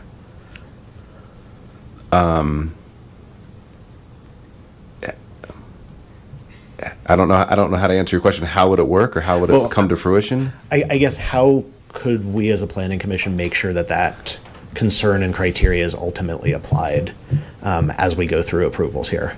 We've heard loud and clear from the community. They want to make sure there is not traffic exiting and driving through Box Elder. As a recommendation. I recognize we can't probably prevent that 100%, but it'd be really nice to make it difficult for people to do so, and make it not logical for people to make that trip. I'm looking at my land use planners around me for guidance. I don't know if it's a recommendation or a condition, a recommended condition that this body could recommend up to council as. Again, once again, is your question related to the recommendation that you're making this evening, or at some point in the future when the preliminary plat came before you, how would you be better? How would you be able to enforce some sort of additional restriction at that time? I think they're two different answers. Yes, and the question I'm asking is not clear, so I apologize. But it effectively is, look, if we as the Planning and Zoning Commission wish to try to make it so traffic can't easily flow into Box Elder, is that something that's better done tonight as a condition, better done in a preliminary plat, or kind of where is that? What's the appropriate time and the appropriate mechanism to make that happen? I think, I guess, I mean, I would think, okay, so from a design perspective, we're going to have a lot more information about the actual location of the curb cuts, the actual number of dwelling units that are proposed, the type of roads that are proposed within the site. We'll have that information at the time of preliminary plat. It does, to me, make more sense to defer restrictions like that to the time of preliminary plat, because again, the intent behind the annexation request is, one, should this property be brought into the city and assigned the RMN zoning district? Fundamentally, that's the question that is before you. In addition to that, you have the ability, or council as the final decision-making body has the ability to add additional conditions that will filter their way down. As we've seen in the past, if conditions are added at the time of concept plan that are very, very specific in a way that are unworkable or require some sort of modifications, then as part of the preliminary plat process, if the applicant proposes something that would go crosswise of that condition, we may have to come back through this whole process and do what's called a concept plan amendment, where we amend the language of whatever condition gets added to address some future condition. So again, I would think that it's probably better or more appropriate, depending on how specific you craft your condition. If it's fairly open-ended, or more of a qualitative statement to say that access to Box Elder should be secondary access and primary access should be designed from Clover Basin, something like some qualitative statement like that at a high level would at this stage would probably be more appropriate, but that would be, I guess, my recommendation. Thank you. No, that's really helpful. Josh, I guess just as the public works person, either from a public safety standpoint, from kind of a road design standpoint, is there kind of a huge concern with saying you can't go straight from, assuming this arrow is where it actually ends up, that you can't go straight as assigned into Box Elder? And not saying are we putting the restriction in place, just like as a design standpoint, how do we feel about that? I would answer the question by just trying to describe to you what Box Elder Drive is. So it's a 2-lane section with parking on 2 sides, which meets our minimum criteria for a local street. And see if Caroline's back in the room. Oh, you are, sir. You know, we could maybe think about like what are the, you know, average daily trips on a local street, and you know, would that be exceeded in this condition? I mean, I can think of a lot of local streets that probably see more traffic than this, certainly, just due to their location, their length, their, you know, access points. So trying to answer your question by just informing you on like what is the condition of Box Elder. It is a local street that meets the minimum conditions of a local street with parking on 2 sides. Okay, thank you. Yeah. And then one question for the applicant, and I will be quiet for a minute. But thank you, Commission, for indulging all of this. The floor is yours. There was a question raised from the community about the wildlife impact. There is no reference to wildlife impact in the environmental site assessment whatsoever. I'm not asking you to answer something in the environmental assessment that doesn't exist, but how do you guys think about making sure that, you know, the ultimate construction design does do what it can to minimize impact on wildlife? Thank you for that question. And so as part of any kind of development, typically a wildlife impact study is done. And that was done on this site about a year ago. And no significant wildlife was observed at that time. And so my understanding is that that will be refreshed as we move forward in the process. Obviously, the intent of anybody, any developer, is not to be minimally impacted to the wildlife. Obviously, we want to be good neighbors, but at the same time, our biologists did not identify any significant wildlife habitat. That doesn't mean that wildlife doesn't move through the site. I'm sure it happens all through Longmont, but no significant habitat was observed. And you said that will be refreshed in a future step of this anyway? I believe that's a requirement. Is that correct, Nathan? So this request was reviewed by our senior environmental planner. There are certain species that are protected, and it's my understanding that those, to reiterate what the applicant said, no like raptor nesting sites or anything like that were identified on the site. So all that to say, though, as we move through the development process, once again, there are further steps that this would have to go through. An ESA, an environmental study, would be required at each and every one of those steps, and would include recommendations for how to deal with any observed protected species. Thank you. Thank you, Mr. Chairman. Thank you. I believe Vice Chair Poland is next. Thank you. Nathan, just to confirm, since this will be platted and it looks like there will be more than 4 residential individual plat, that means it will definitely come before us. Yes. For the preliminary plat. Correct. And again, with the conditions as stated, every dwelling unit would be required to be on its own platted lot. So yes, any more than 4 dwelling units. And I would also note that 4 dwelling units is significantly less than the minimum residential density for this site. So the minimum residential density is at least 6 dwelling units per acre. So per the overall zoning district, the base zoning district that applies here, they can't dip below 6 dwelling units per acre. So all that say, yes, a preliminary plat would be definitely required. Okay, thank you very much. Carolyn, can you come up for a quick second? Going back over to Commissioner Wang's question, and I always thought that when we had these traffic studies that it had been taken into consideration. If there was undeveloped land that was zoned, that they would figure into the calculations something based on what the undeveloped lands were zoned for future consideration. And as I looked at their report, I see on page 8 at the top, it does say, and this is what I'm looking to make sure that I'm understanding this correctly, as can be seen in Table 4, the growth and the addition of background trips related to the adjacent development results in a slight increase in overall average delay at study intersections. when I see related to the adjacent development, I take it that means the development to the east, and therefore they did figure in some kind of calculations for it? Yes, because I know that they had access to the previous 8902 Quill Road study. Yeah, okay. I just want to make sure, to me, okay. I just want to make sure.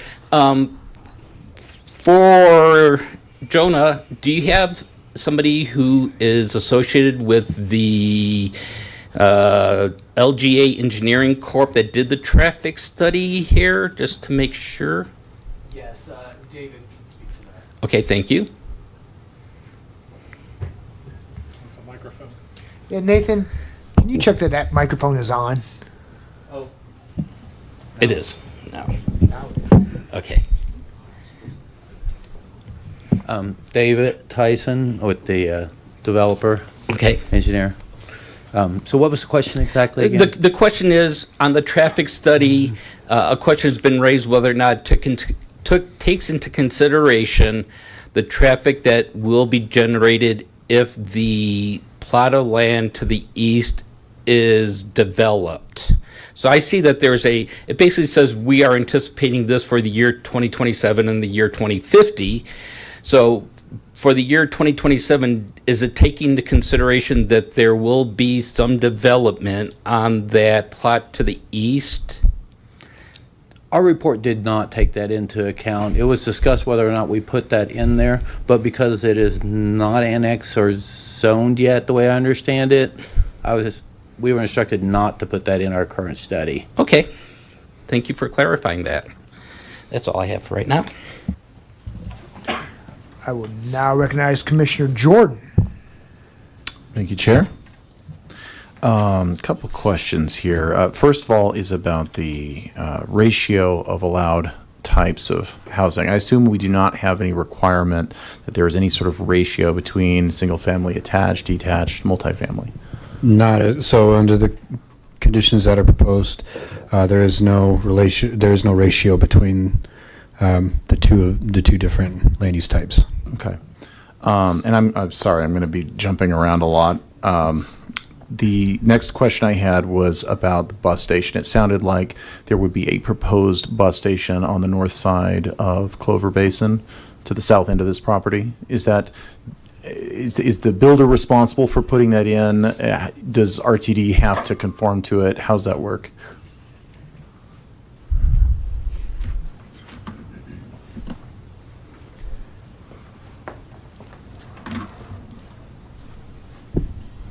Good evening again. I can just speak to, there's an existing bus stop on the north side of Clover Basin, east of this subject parcel. Okay. So adjacent to the 8902. Okay, because it did say new bus stop is part of the plan.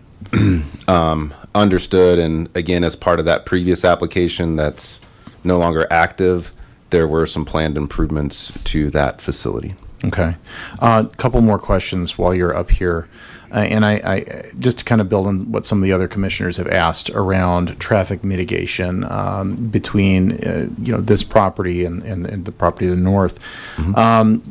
If we were to put in, say, hey, there needs to be stop signs, or there needs to be more aggressive curb cuts so you can't enter or exit in higher speeds, is that something that is kind of within our? I mean, I know we're typically talking today about annexation and zoning, but even if we do get to the preliminary plat, to what extent can we specify things like that? I think stop signs and widths of curb cuts and things like that are certainly in the purview of the city and in general in terms of the development review process. One of the things, and then I don't know if that would extend to potential improvements along Airport. When I've been looking at Street View here along Airport, one of the things I notice is that to get into I guess that would be the Box Elder neighborhood, slightly to the north of Quail, there's a very wide kind of 2 turn lanes. It's kind of protected median, that kind of thing. It seems like the kind of thing that would facilitate larger amounts or encourage larger amounts of traffic should there be a shortcut. And I'm wondering, If that was ever considered to say, hey, look, can we make that less enticing to a potential pass-through? Or secondarily on Quail, if that might be something that we could potentially improve to say, hey, look, rather than a high-speed entry-exit from airport, make that corner, those curb cuts a little tighter or sharper, so we discourage bypasses. Again, yes, as I answered before, there's certainly room for off-site improvements if those are warranted or necessary. Yes. Make sure I'm covering all my two more questions while you're up here. The next was, were two entry and exit points from Clover Basin considered as an alternative for getting to access points to the neighborhood? Yes. So there's spacing requirements for access points onto roadways based on the roadway classification.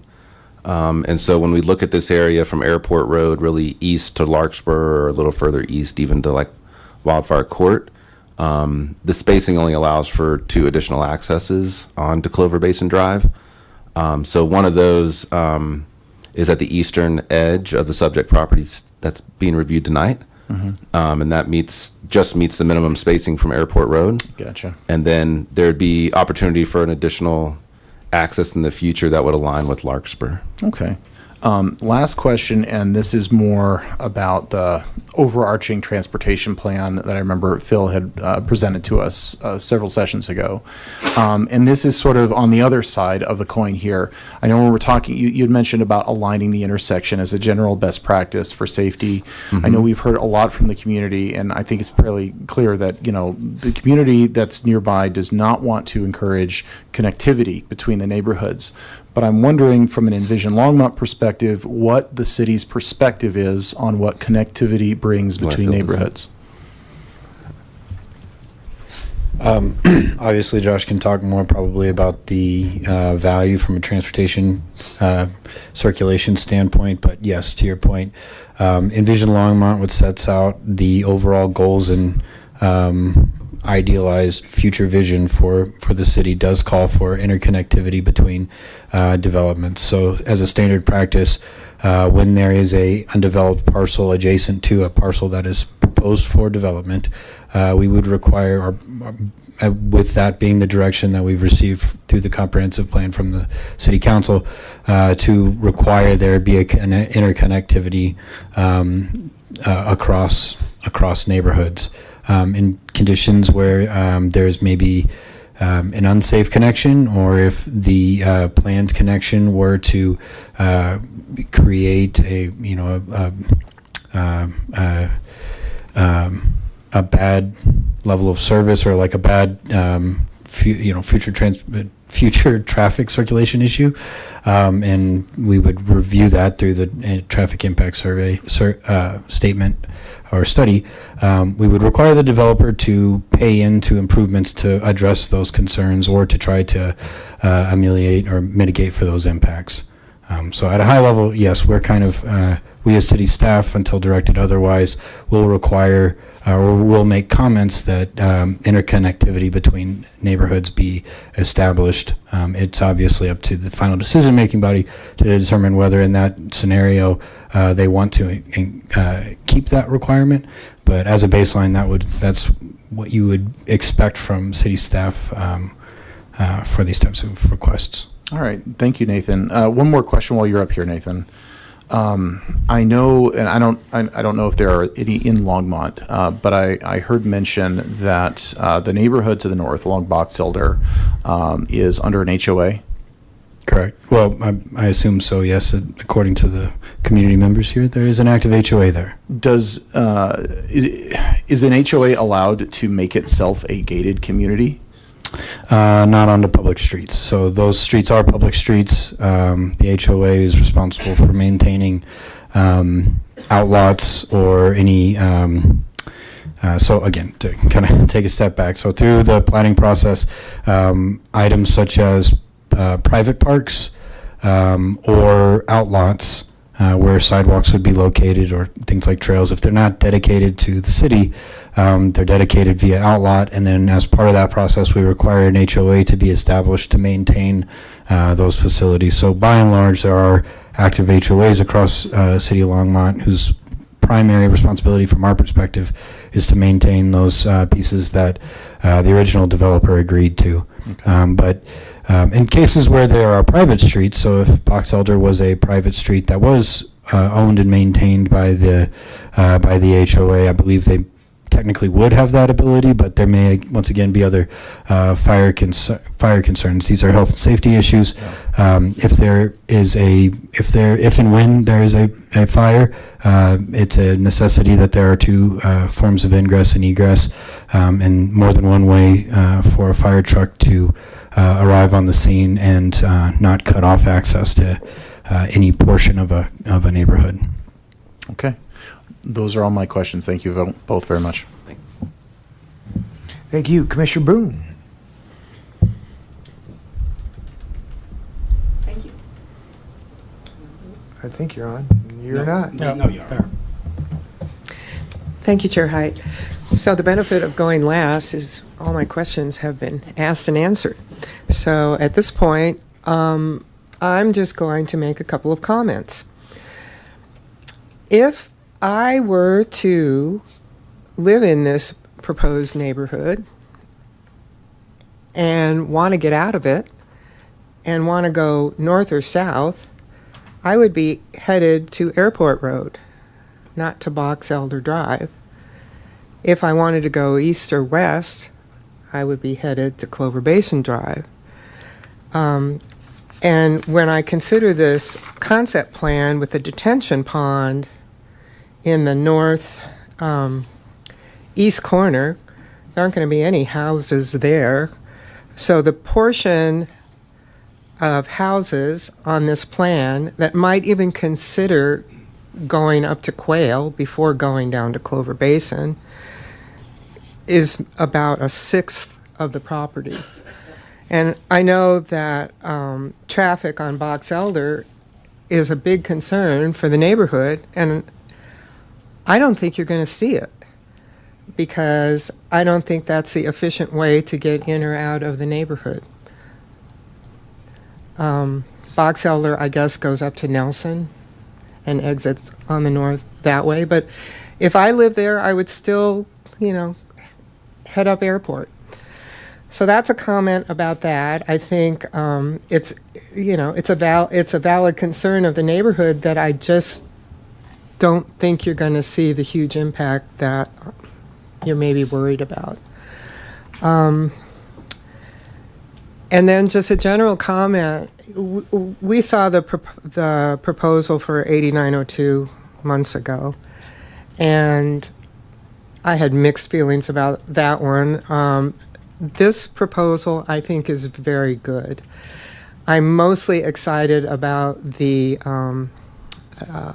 fee simple lots and the fact that they will be available for sale, because we're not seeing a lot of that right now. And I think we saw it in the recent council election. Having for sale properties in the housing stock for new construction is really important to the city. And this comes from building so many apartments. And I think this addresses that need. It's not going to be that many of them, but I think it's setting a really good example for maybe some future developments as well. So at this point, everybody else has talked. I'm going to be supporting this proposal as presented. Thank you. You're not the only one with comments. I still have mine. Commissioner Wang is next, though. Okay. This comment or request is for either Carolyn or David about the traffic study. I'm looking at the traffic study right now, and there are information that's kind of missing. We're not seeing numbers on Box Elder Drive. I would like to request that for the next study that you take into effect, is there anything in the trip generation manual that's forecast traffic going through Box Elder Drive versus going through Quail? Because I would like to see hard numbers of what the percentage of folks will be going direct, because as Commissioner Boone said, it's more efficient to go out through Quail than going through Box Elder and circle around all the way through Buckthorn, right? So is there anything in the trip generation manual that would tell you what percentage of folks will be going through that neighborhood versus going directly out? And that information I would like to see, hard numbers, on the next study. We did take a look at that, and based on what Commissioner Boone said, I mean, we couldn't really think of a good reason why anybody would go through the subdivision unless they were visiting the subdivision. So we really did not account for vehicles going a very inefficient route. But that's just a feeling. Is there any actual numbers or it's scientific, like equations that you guys could pull in through and just forecast this? It just generally is accepted that you do things in a logical format like that. I mean, so no, Right, I but don't have any actual hard numbers on that. Is it but possible to get hard numbers? I could look at it a little bit deeper for future reports and see if there would be any reason to justify people going that way instead of the more convenient route. Okay, and I'm seeing that you guys are using the trip generation manual. Is there no standard procedure to figure out which traffic would go through a neighborhood versus through a collecting street? I would have to dig a little bit deeper in there. Like I said, when we looked at it, we didn't see any reason for people to take the less efficient route. Okay. Like you said, several stop signs. You got to actually go around a corner and backtrack around. It makes it considerably longer. It's just something people don't usually do. So I would just have to see if there was a reason why we could route some people through there. If there was anything outside of, just the standard of choosing efficient routes. Okay, I would like to see that included. Yeah, and just there. Yeah, as we noted, we're going to have to provide an updated product study with preliminary plat, and we're happy to include that. In fact, we'll look at all your comments and address those with that application. Okay, thank you. Commissioner Wing, I believe our traffic personnel, Caroline, has a comment as well.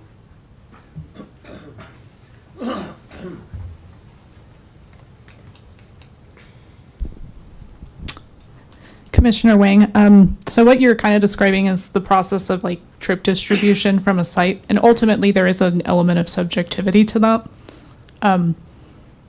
You're kind of guessing in a way like what routes people are going to take. It's an educated guess, but it's still subjective. Now, in a future traffic study, we can request that a certain amount of traffic be assigned to Box Elder Drive in a certain condition, so we can capture that. Thank you. Vice Chair Poland. Nathan, I think this is a question for you, maybe Caroline. But so at this point, with an annexation, it would not be appropriate for mitigation proposals to come out of the traffic study, correct? Because we really don't know the final numbers for the number of units in that development. I believe that is correct.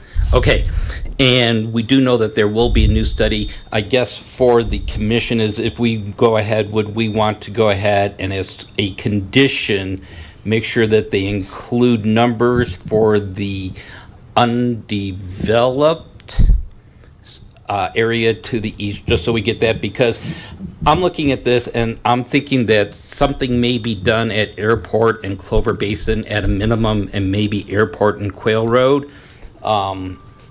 And I think that to best do that, it would need to take the bigger piece of property to the east to figure into how the mitigation needs to be done, what would be appropriate for the mitigation. Does that make sense?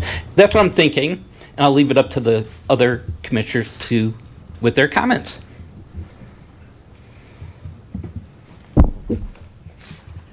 I am not going to get to talk because now I'm going to recognize Commissioner Saunders again.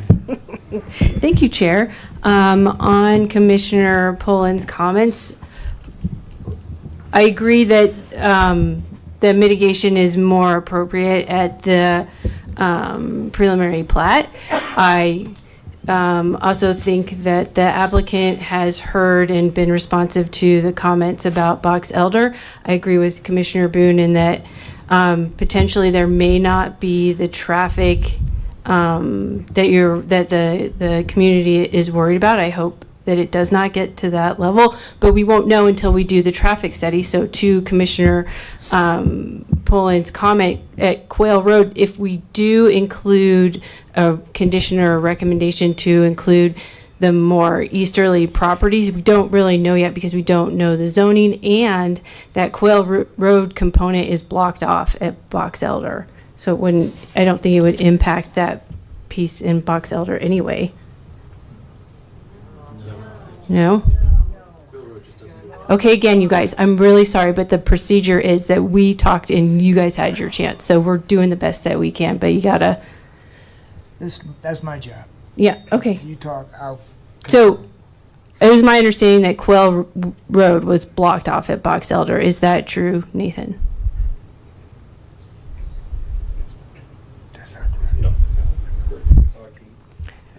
Yeah, So right here. Are we talking about this connection right here?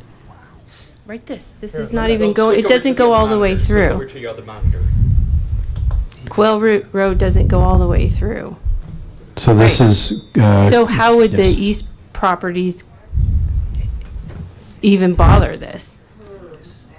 Again, So Quail Road, again, I'm showing on the screen. Yeah. I hope this is helpful. So Quail Road obviously intersects, this section of Quail Road intersects with Airport. Yeah. Turns north. Yeah. There's also a portion of Quail Road that is in unincorporated Boulder County, that it connects to Schlegel, that once again goes north to Nelson Road.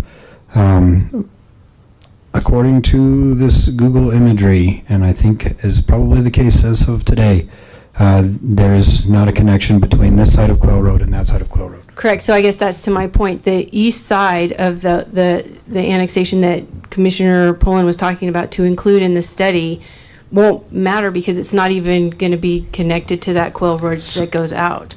I'm going to try to jump in and Yeah, sorry, I'm support Nathan. missing something. No, Sorry. you're good. Thank you for clarifying. So this this subdivision. Yeah, and now I'm going to You're step killing me. in. Stop. The audience needs to be quiet, please, while we conduct our. No, you can't be heard again. It's been closed. The public hearing aspect of this meeting is closed. You're welcome to sit and listen, but you can't comment any further. I'm sorry, that's the way it's going to go. And well, I'm not going to go to the next step. So Commissioner Saunders, per the concept plan, there's proposed public access between the subject property and the property to the east, which we anticipate and will be required to provide two means of access to that property to the east. The one that this one's proposing onto Clover Basin, and then the future. So that would be the interconnectivity that would then allow for access onto the city-owned portion of Quail Road and Box Elder Drive. Thank you, Josh. I'm seeing that now. You're very welcome. So, but we won't know what the zoning is on those other easterly properties until it's been annexed in. So is it challenging to get the traffic study if we don't know what the zoning is going to be on the easterly portions? I think you're hitting on something that's, maybe important to recognize, that at one time there were two active development applications going through the process at the same time, one a step ahead. That one has gone through the process but was not approved.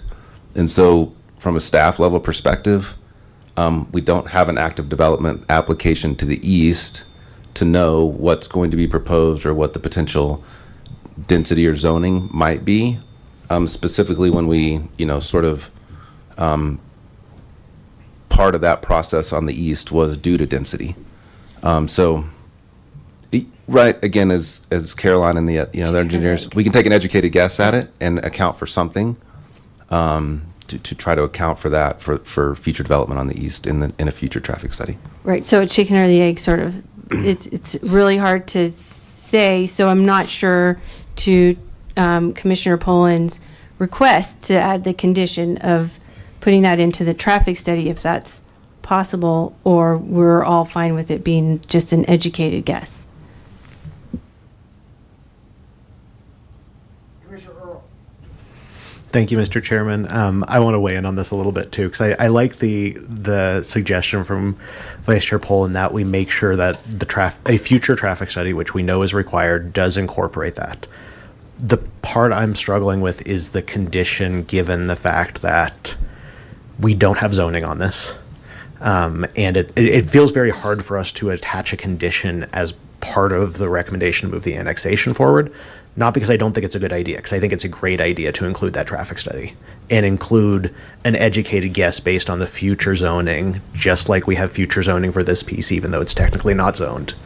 And I would really encourage both the city staff and the applicant to do so. I'm not sure about a condition for that, but I think it's a great idea. And I know Vice Chair Poland, you're going to weigh in there too, but that's at least my 2 cents on that topic.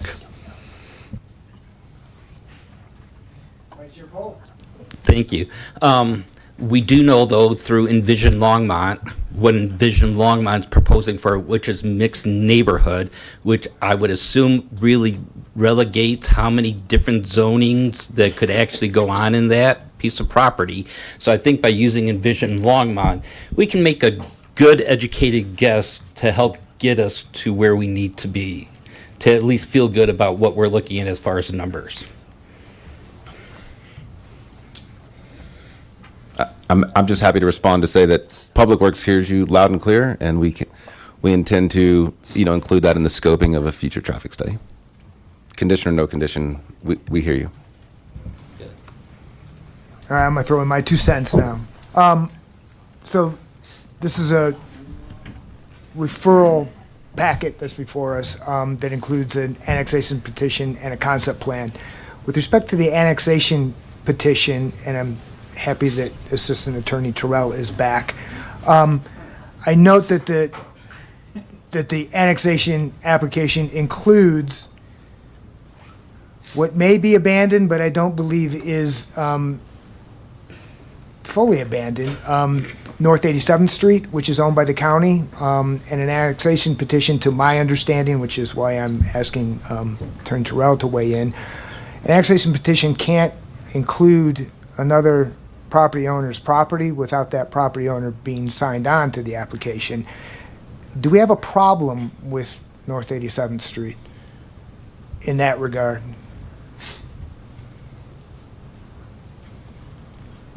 And while you're thinking about that... Are you asking in terms of the addressing listed? No, I'm talking about the fact that North 87th Street, which is included from the pump station down to Clover Basin, that half of 87th Street, which is included in this application, is not owned by the applicant. If you look at the concept plan, I don't know if we can pull that up. Yeah, the road, the actual right-of-way. Can you pull up the concept plan, which is, I don't know, that's not it. But it's on his property. Their application.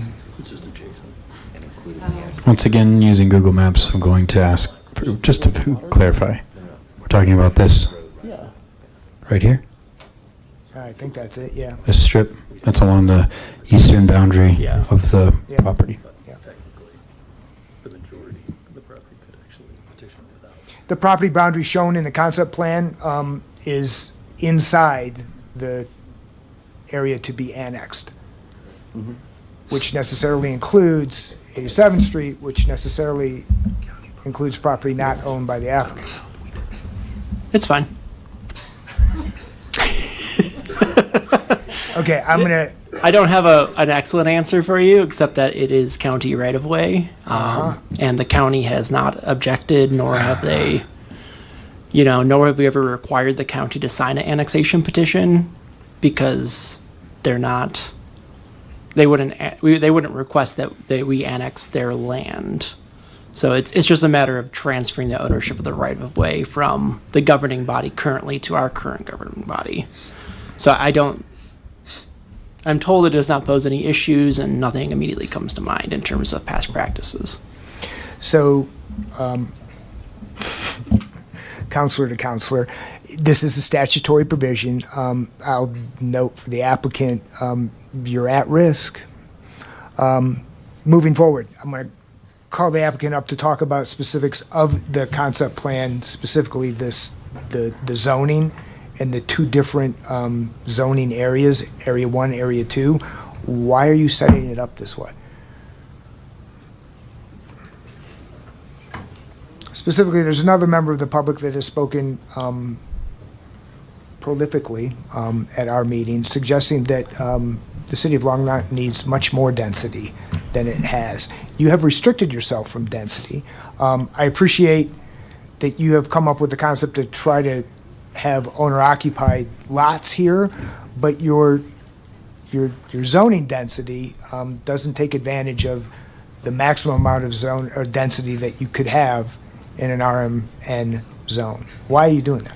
So we heard comments from the community about the density, and we responded to those comments by restricting ourselves. We also heard similar feedback from council. So you're addressing the community, you responded to community concerns? Exactly. Okay. And it's your understanding that council has directed you in this same direction? That was our understanding. Okay. And if I may, you had asked why there was two different planning areas. The reason why we have the two different planning areas is because we've been having the conversations to dedicate planning area 2 for the affordable housing component for it to be built on site. So again, the two options that we have is a cash in lieu payment or to actually have that built on site. We have been having conversations with the city of Longmont for them to either partner or take over that portion of the property so they can bring in Habitat for Humanity or whomever they would like to be the affordable housing builder, developer for that portion of the property. So Jonah could weigh in here, but I believe that's about 12% of the property, which is the rule. It's 12% of the total units that have to be affordable. Okay. But why the housing mix exclusive in PA1 or PA2? Since we're not, since again, you have market rate housing and you have affordable. So typically speaking, if we went forward and said, hey, it's 100% of the site is going to be platted for single family detached homes, Habitat for Humanity may not want to build that product, right? If you think of Sugar Mill, Tri Point is building market rate duplexes in Sugar Mill. Habitat is doing townhomes. Okay. So it's because we can't control. So it would be provide the ability to have different product types for an affordable component. So you can have an affordable developer that can come in and actually make the numbers work to offer that on site versus us paying into the cash in lieu. Right, but my question is why these particular zones and why not allow a developer to come in and buy a series of lots? PA1 north of the Pocket Park might be a good area for some developer to put in one product, and south of that park or around that park, a more dense type of housing unit. Yeah. You've set yourself up to only allow it to be single-family attached or the multifamily product, which is single-family, I said it wrong, single-family detached or attached multifamily. Why not allow those two to be together in the larger area? Yeah, I mean, it's a very interesting question, right? So Longmont does things a little bit different than a lot of other municipalities. In most municipalities, we don't provide a concept plan at an annexation. You just provide the parcel that you're annexing. So we're trying to make best guesses of what market conditions may look like. We've already been working on this for 2.5 years. We anticipate we probably have another 1.5 to 2 years left. So we're trying to make assumptions of what the market may look like 2 years from now, which we don't have a crystal ball. So we are, we use LJA's expertise as planners to try to provide information to the owner of this property to set this up in a way where he can monetize the asset that he has purchased and owns. And again, it may not be perfect, but it's the best guess that we have right now of what we think would make sense given current market conditions and what we project. I hear you, and it strikes me as you're handcuffing yourself But you're going into it, you're telling me, with your eyes wide open. Thanks. Yep. Nathan, a couple more questions.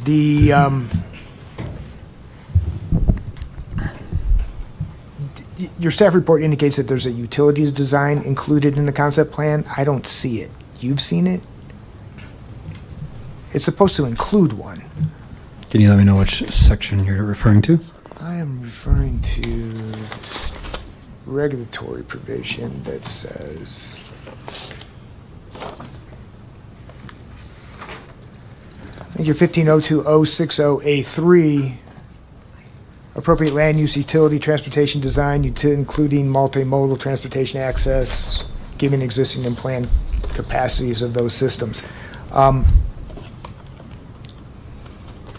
I don't see utility designed in there. Is it designed? Is it, or are we just relying upon the fact that comments from referral agencies have said we have sufficient utility capacity? So in our staff report under the staff analysis section where I refer to appropriate land uses, and my comment is the concept plan includes this information. Yep. Okay. I will let, we have utility engineer who could speak to that more in depth, but I think that comment was referring to the entirety of that statement. I don't know if we've done any specific utility analysis related to this, but generally at the stage of concept plan, the analysis that we have done meets our criteria. Good evening again. I would agree with Nathan's last statement. So at least from Public Works perspective, when I think about utilities, water, wastewater, storm drainage, the applicant has done a storm drainage memo or storm drainage letter that identifies, identifies what the city's criteria is and acknowledges they're going to meet that, as they show in the concept plan, conceptually where they intend to provide stormwater detention to meet that criteria. So in some ways they show it in that regard.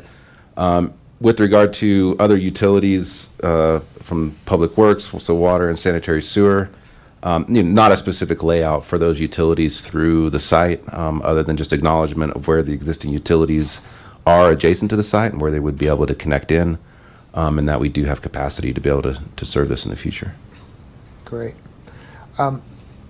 Nathan, B and C in that same section, mitigating potential adverse impacts to the surrounding properties and neighborhoods, and mitigation of potential impacts to the environment. I think I've heard enough to be satisfied that the applicant has considered a lot about its impact on surrounding communities, traffic, et cetera. The environment, though, I note that the ESA, which is dated April of 2024, itself indicates it's only good for 180 days, which means that it arguably was no good as of March of 2025. And there is, I guess there was reference to a 2023 wildlife habitat report or study. Are those typically refreshed at this stage, or are they refreshed during preliminary plat? They are refreshed during the preliminary plat. Admittedly, the statement, this concept plan includes this information, does not include a lot of information.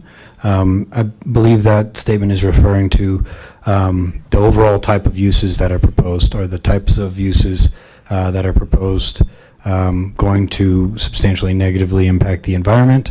And if so, are those uses, have additional steps been taken to mitigate those issues? So the land uses that have been proposed, obviously, as we've discussed, are residential uses. The land development code that would apply to this do have additional steps and regulations related to the future development of this site that would mitigate and address any issues or negative impacts to the environment that would come up at that time. So it's kind of a blanket statement, but. And are you satisfied that the fact that they haven't been refreshed is enough to satisfy these conditions for this annexation petition? Yes. Again, this request was reviewed by our environmental staff. They did not flag this as the dates of the ESA and the dates of the habitat study that you mentioned as being an issue of concern for them. Once again, when this does move forward with an actual development application, I don't want to belabor the point, but those items would be required to be updated. Generally, during our review process, these things can take several months, sometimes several years. And it's our practice, obviously, to make sure that at the time of submittal, the information that we have is up to date. I don't know if we always go back and refer once it actually makes its way to approval, that those studies have been updated at the time of the public hearing. That is something we can certainly look into for future reference. For the purposes of this request, the recommendation that came before you tonight did recommend approval of that particular item.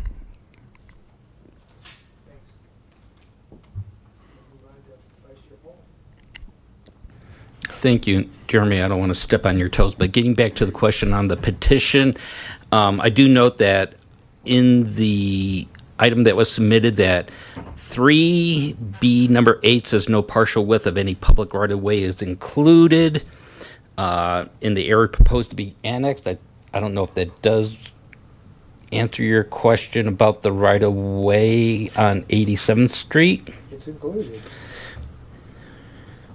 Well, maybe that's just the way it's drawn. I don't know if it's included. I'm just reading from what it says in the petition versus what is in a drawing. It also says the petitioners below, on number 5, the petitioners below comprise the owners of more than 50% of the territory proposed to be annexed, excluding public streets and alleys, and are in fact owners of 100% of the territory proposed to be annexed, except as listed below. It has the 3 owners, the Clover Creek at 96%, City of Longmont at almost 1%, and Boulder County at almost 3%. So I don't know if that answers your question. To me, the document of petition seems to exclude the 87th Street, but I could be wrong. Looking to hear from our Assistant City Attorney. Good evening, Commissioner Poland. It does appear to be included in the annexation map. So we do, in terms of petition requirements, we do have 50% of the landowners who sign the petition, or at least based on area. So we meet that criteria. There is a very interesting survey on Boulder County website that notes as an area of concern in terms of who actually owns that strip of land. So I'm not concerned in terms of the legality of including that at this point.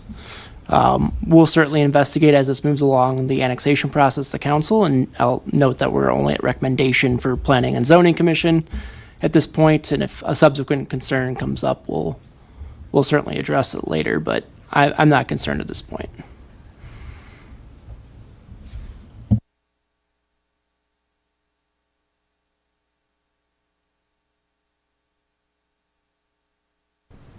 Thank you, Chair.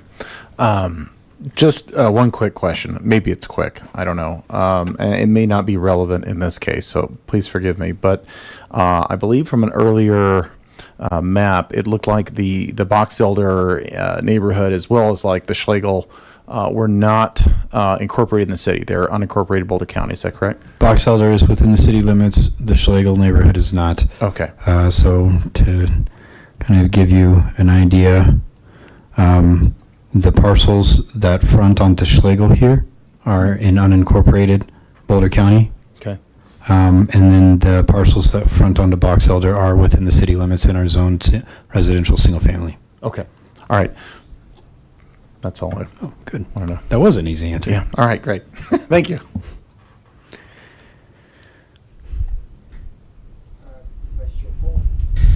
Okay, I'm going to go ahead. I'm going to make a motion.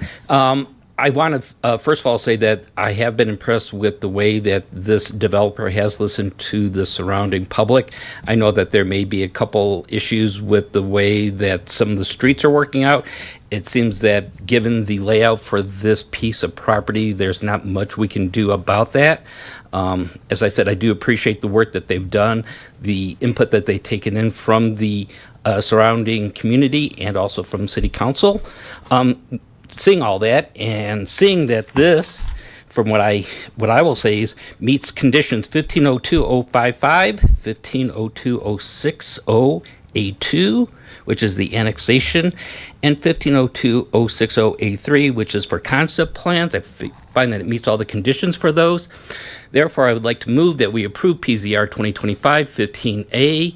I'm going to do 15A because I think that the developer and the city has heard our concerns, and they have openly admitted that they are going to listen to some of the issues we have raised. And I don't think we need conditions at this point.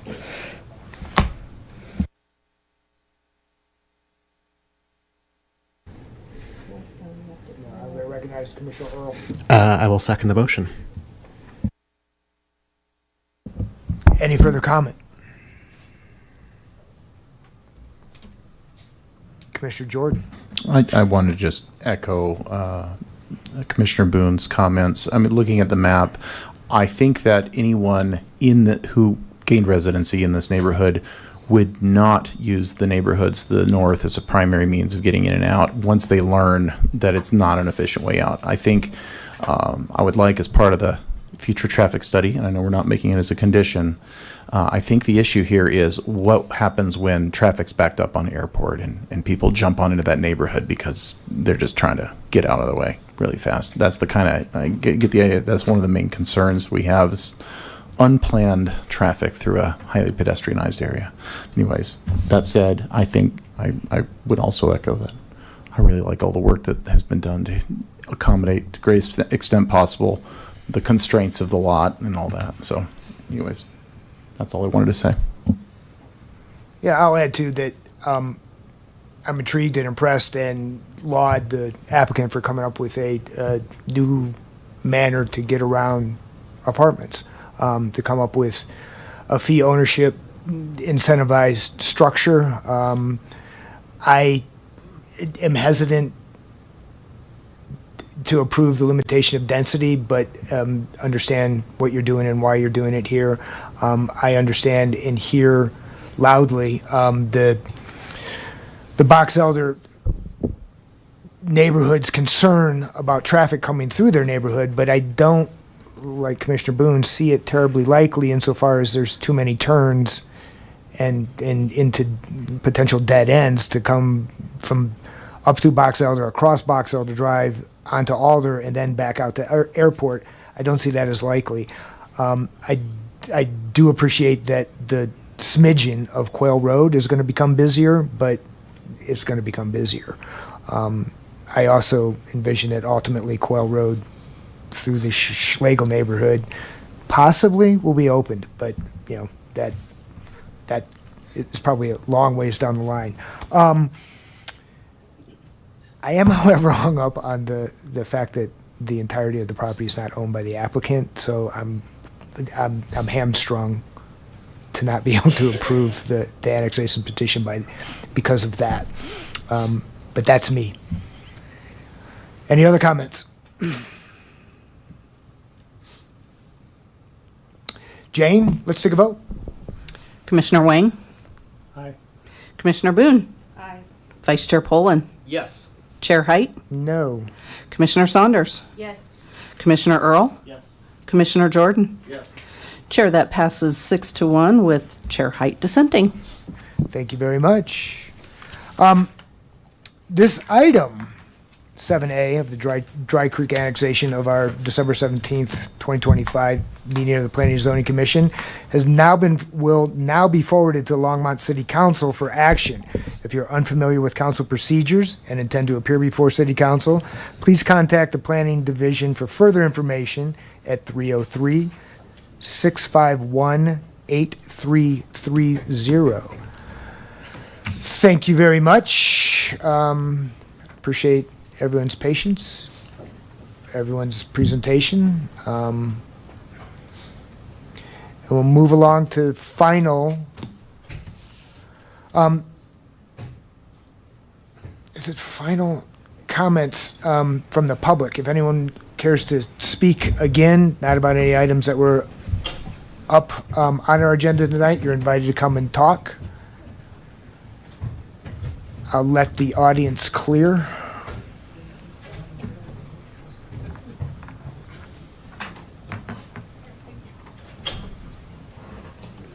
And notice that we have a new member sitting down. Councilmember Popkin, welcome back. Yeah.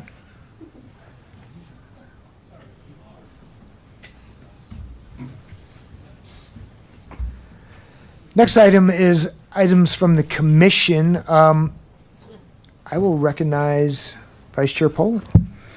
I just wanted to thank Commissioner Height, who has been our chair for the last year and has been on the commission for the last 12 years. This was his final meeting, unless maybe sometime in the future and you can have a delayed thing and come back. But I want to thank him for his service and for what he's brought to the commission, and just want to thank him for all that. Appreciate it. Thank you.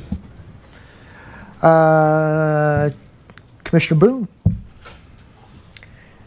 Ditto. Everybody beats me to the punch. Well, thank you. Thank you for everything you've done, and it's been many years. And I'm just getting to know you, and now you're leaving. So, bye. Bye. Yeah, I wanted to thank everybody too. It's been a pleasure. It's been an honor. I've enjoyed. I've learned. am impressed by the depth of knowledge and commitment of staff. I think Glenn needs to, Grant needs to be, Glenn was his predecessor. Grant needs to be congratulated. All of the planning directors need to be congratulated for the way that staff presents to us and the level of seriousness with which these development applications are brought forward to us. It's been a pleasure. I've also enjoyed working with my fellow commissioners. You teach me every day, or I've been taught for 12 years, once a month, more and more and more. So thank you. It's been a great ride. Anyone else want to talk about anything other than me? Yeah. It is. No, Jerry's. Commissioner Boone. What about me? Are you done too this year? No. Oh, okay. Good. Okay. I'll save my comments for that for next year. Or the next year. For some reason, I thought you were done.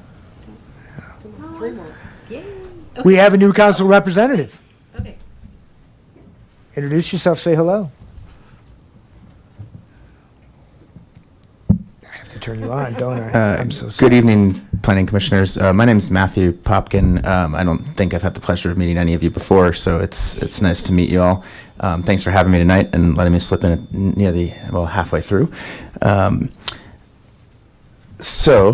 here because last night City Council discussed a couple different things, including the new council liaison position, of which I was the only person who expressed resounding interest in joining this esteemed body. So I will be your liaison for the next year. And City Council also appointed 3 new members to this body as well. Commissioner Jordan will be coming into a full term as a regular member. And then we have incoming commissioners Forbes and Edgley, who will be joining us. I believe Ryan Forbes will be the alternate, and Devin Edgley will be filling an unexpired term, though I'm not sure who that was for. Oh, that was mine. Oh, that was mine. Oh, that was mine. Yes, because P&Z didn't do something. That I was like racking my brain as to who that was last night. I was like trying to think about, do I need to thank 2 people tonight for their outgoing service? I know. I will. I'll come back to you, Chair Height. But I just want to say, first of all, thank you to the commissioners here for a really, really robust quality discussion. I was actually listening to this meeting before I arrived as well. And not only tonight's meeting, but also last week's meeting. You had 2 back-to-back on 2 relatively dense proposals.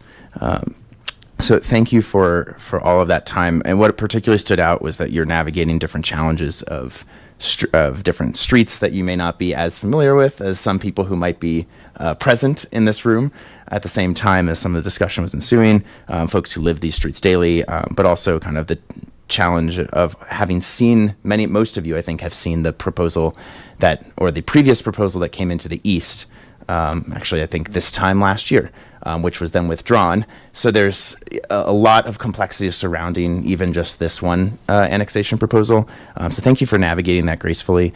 We actually had some discussions, council had some discussions with staff in the spring of this year about what happens when you have two projects that are almost moving in parallel. And that would have been relevant had the applicant for the one to the east submitted, resubmitted materials, which they have not done. So it's just kind of disconnecting those two parcels again. So recognizing that challenge and all of the different transportation flows and land use flows you're all discussing, appreciate how you guys are navigating that. And whether community members disagree or desire a change that may or may not have been made, or a condition that may or may not have been offered, I don't think anyone can say that you guys didn't take your time to be thorough and thoughtful in how you were reviewing tonight's proposal or even some of the others this past year. One of the things that I've always found commendable about this group is the amount of time and dedication and preparation that you all put in. So it's a pleasure to truly be back. Last thing, just a couple fun little tidbits here. One, if you aren't familiar with it yet, the City of Longmont recently launched a Longmont Vision Zero crash dashboard. You can search that in Google and it'll pop up for 2024 data if you want to start to see, and there's more data coming, but the transportation staff have been working really hard to pull together a lot more data there so that can be a public portal and informed about kind of various injuries, fatalities, and other crash incidents that have happened on our streets. So as you start to discuss, hey, what are the transportation challenges that we're seeing currently, you actually have a reference point that's publicly available as you're preparing for things. So definitely check it out. I've already used it productively for a couple different things. And then I guess I also want to thank staff for the back-to-back meetings this month. And Grant, I can't see your face with the clock in front of me there, but not only the back-to-back P&Z meetings, but also I guess you and Jeremy have had multiple late-night meetings with council over the last couple weeks as well, and with their renewal authority. So thank you both for all of your time and dedication there. And of course, I have to come back and say thank you, Chair Height, for your service, your 12 years of service, for the spirited discussions that you and I used to have that unfortunately we won't get to have here. Thank you for your service, sir. Thank you.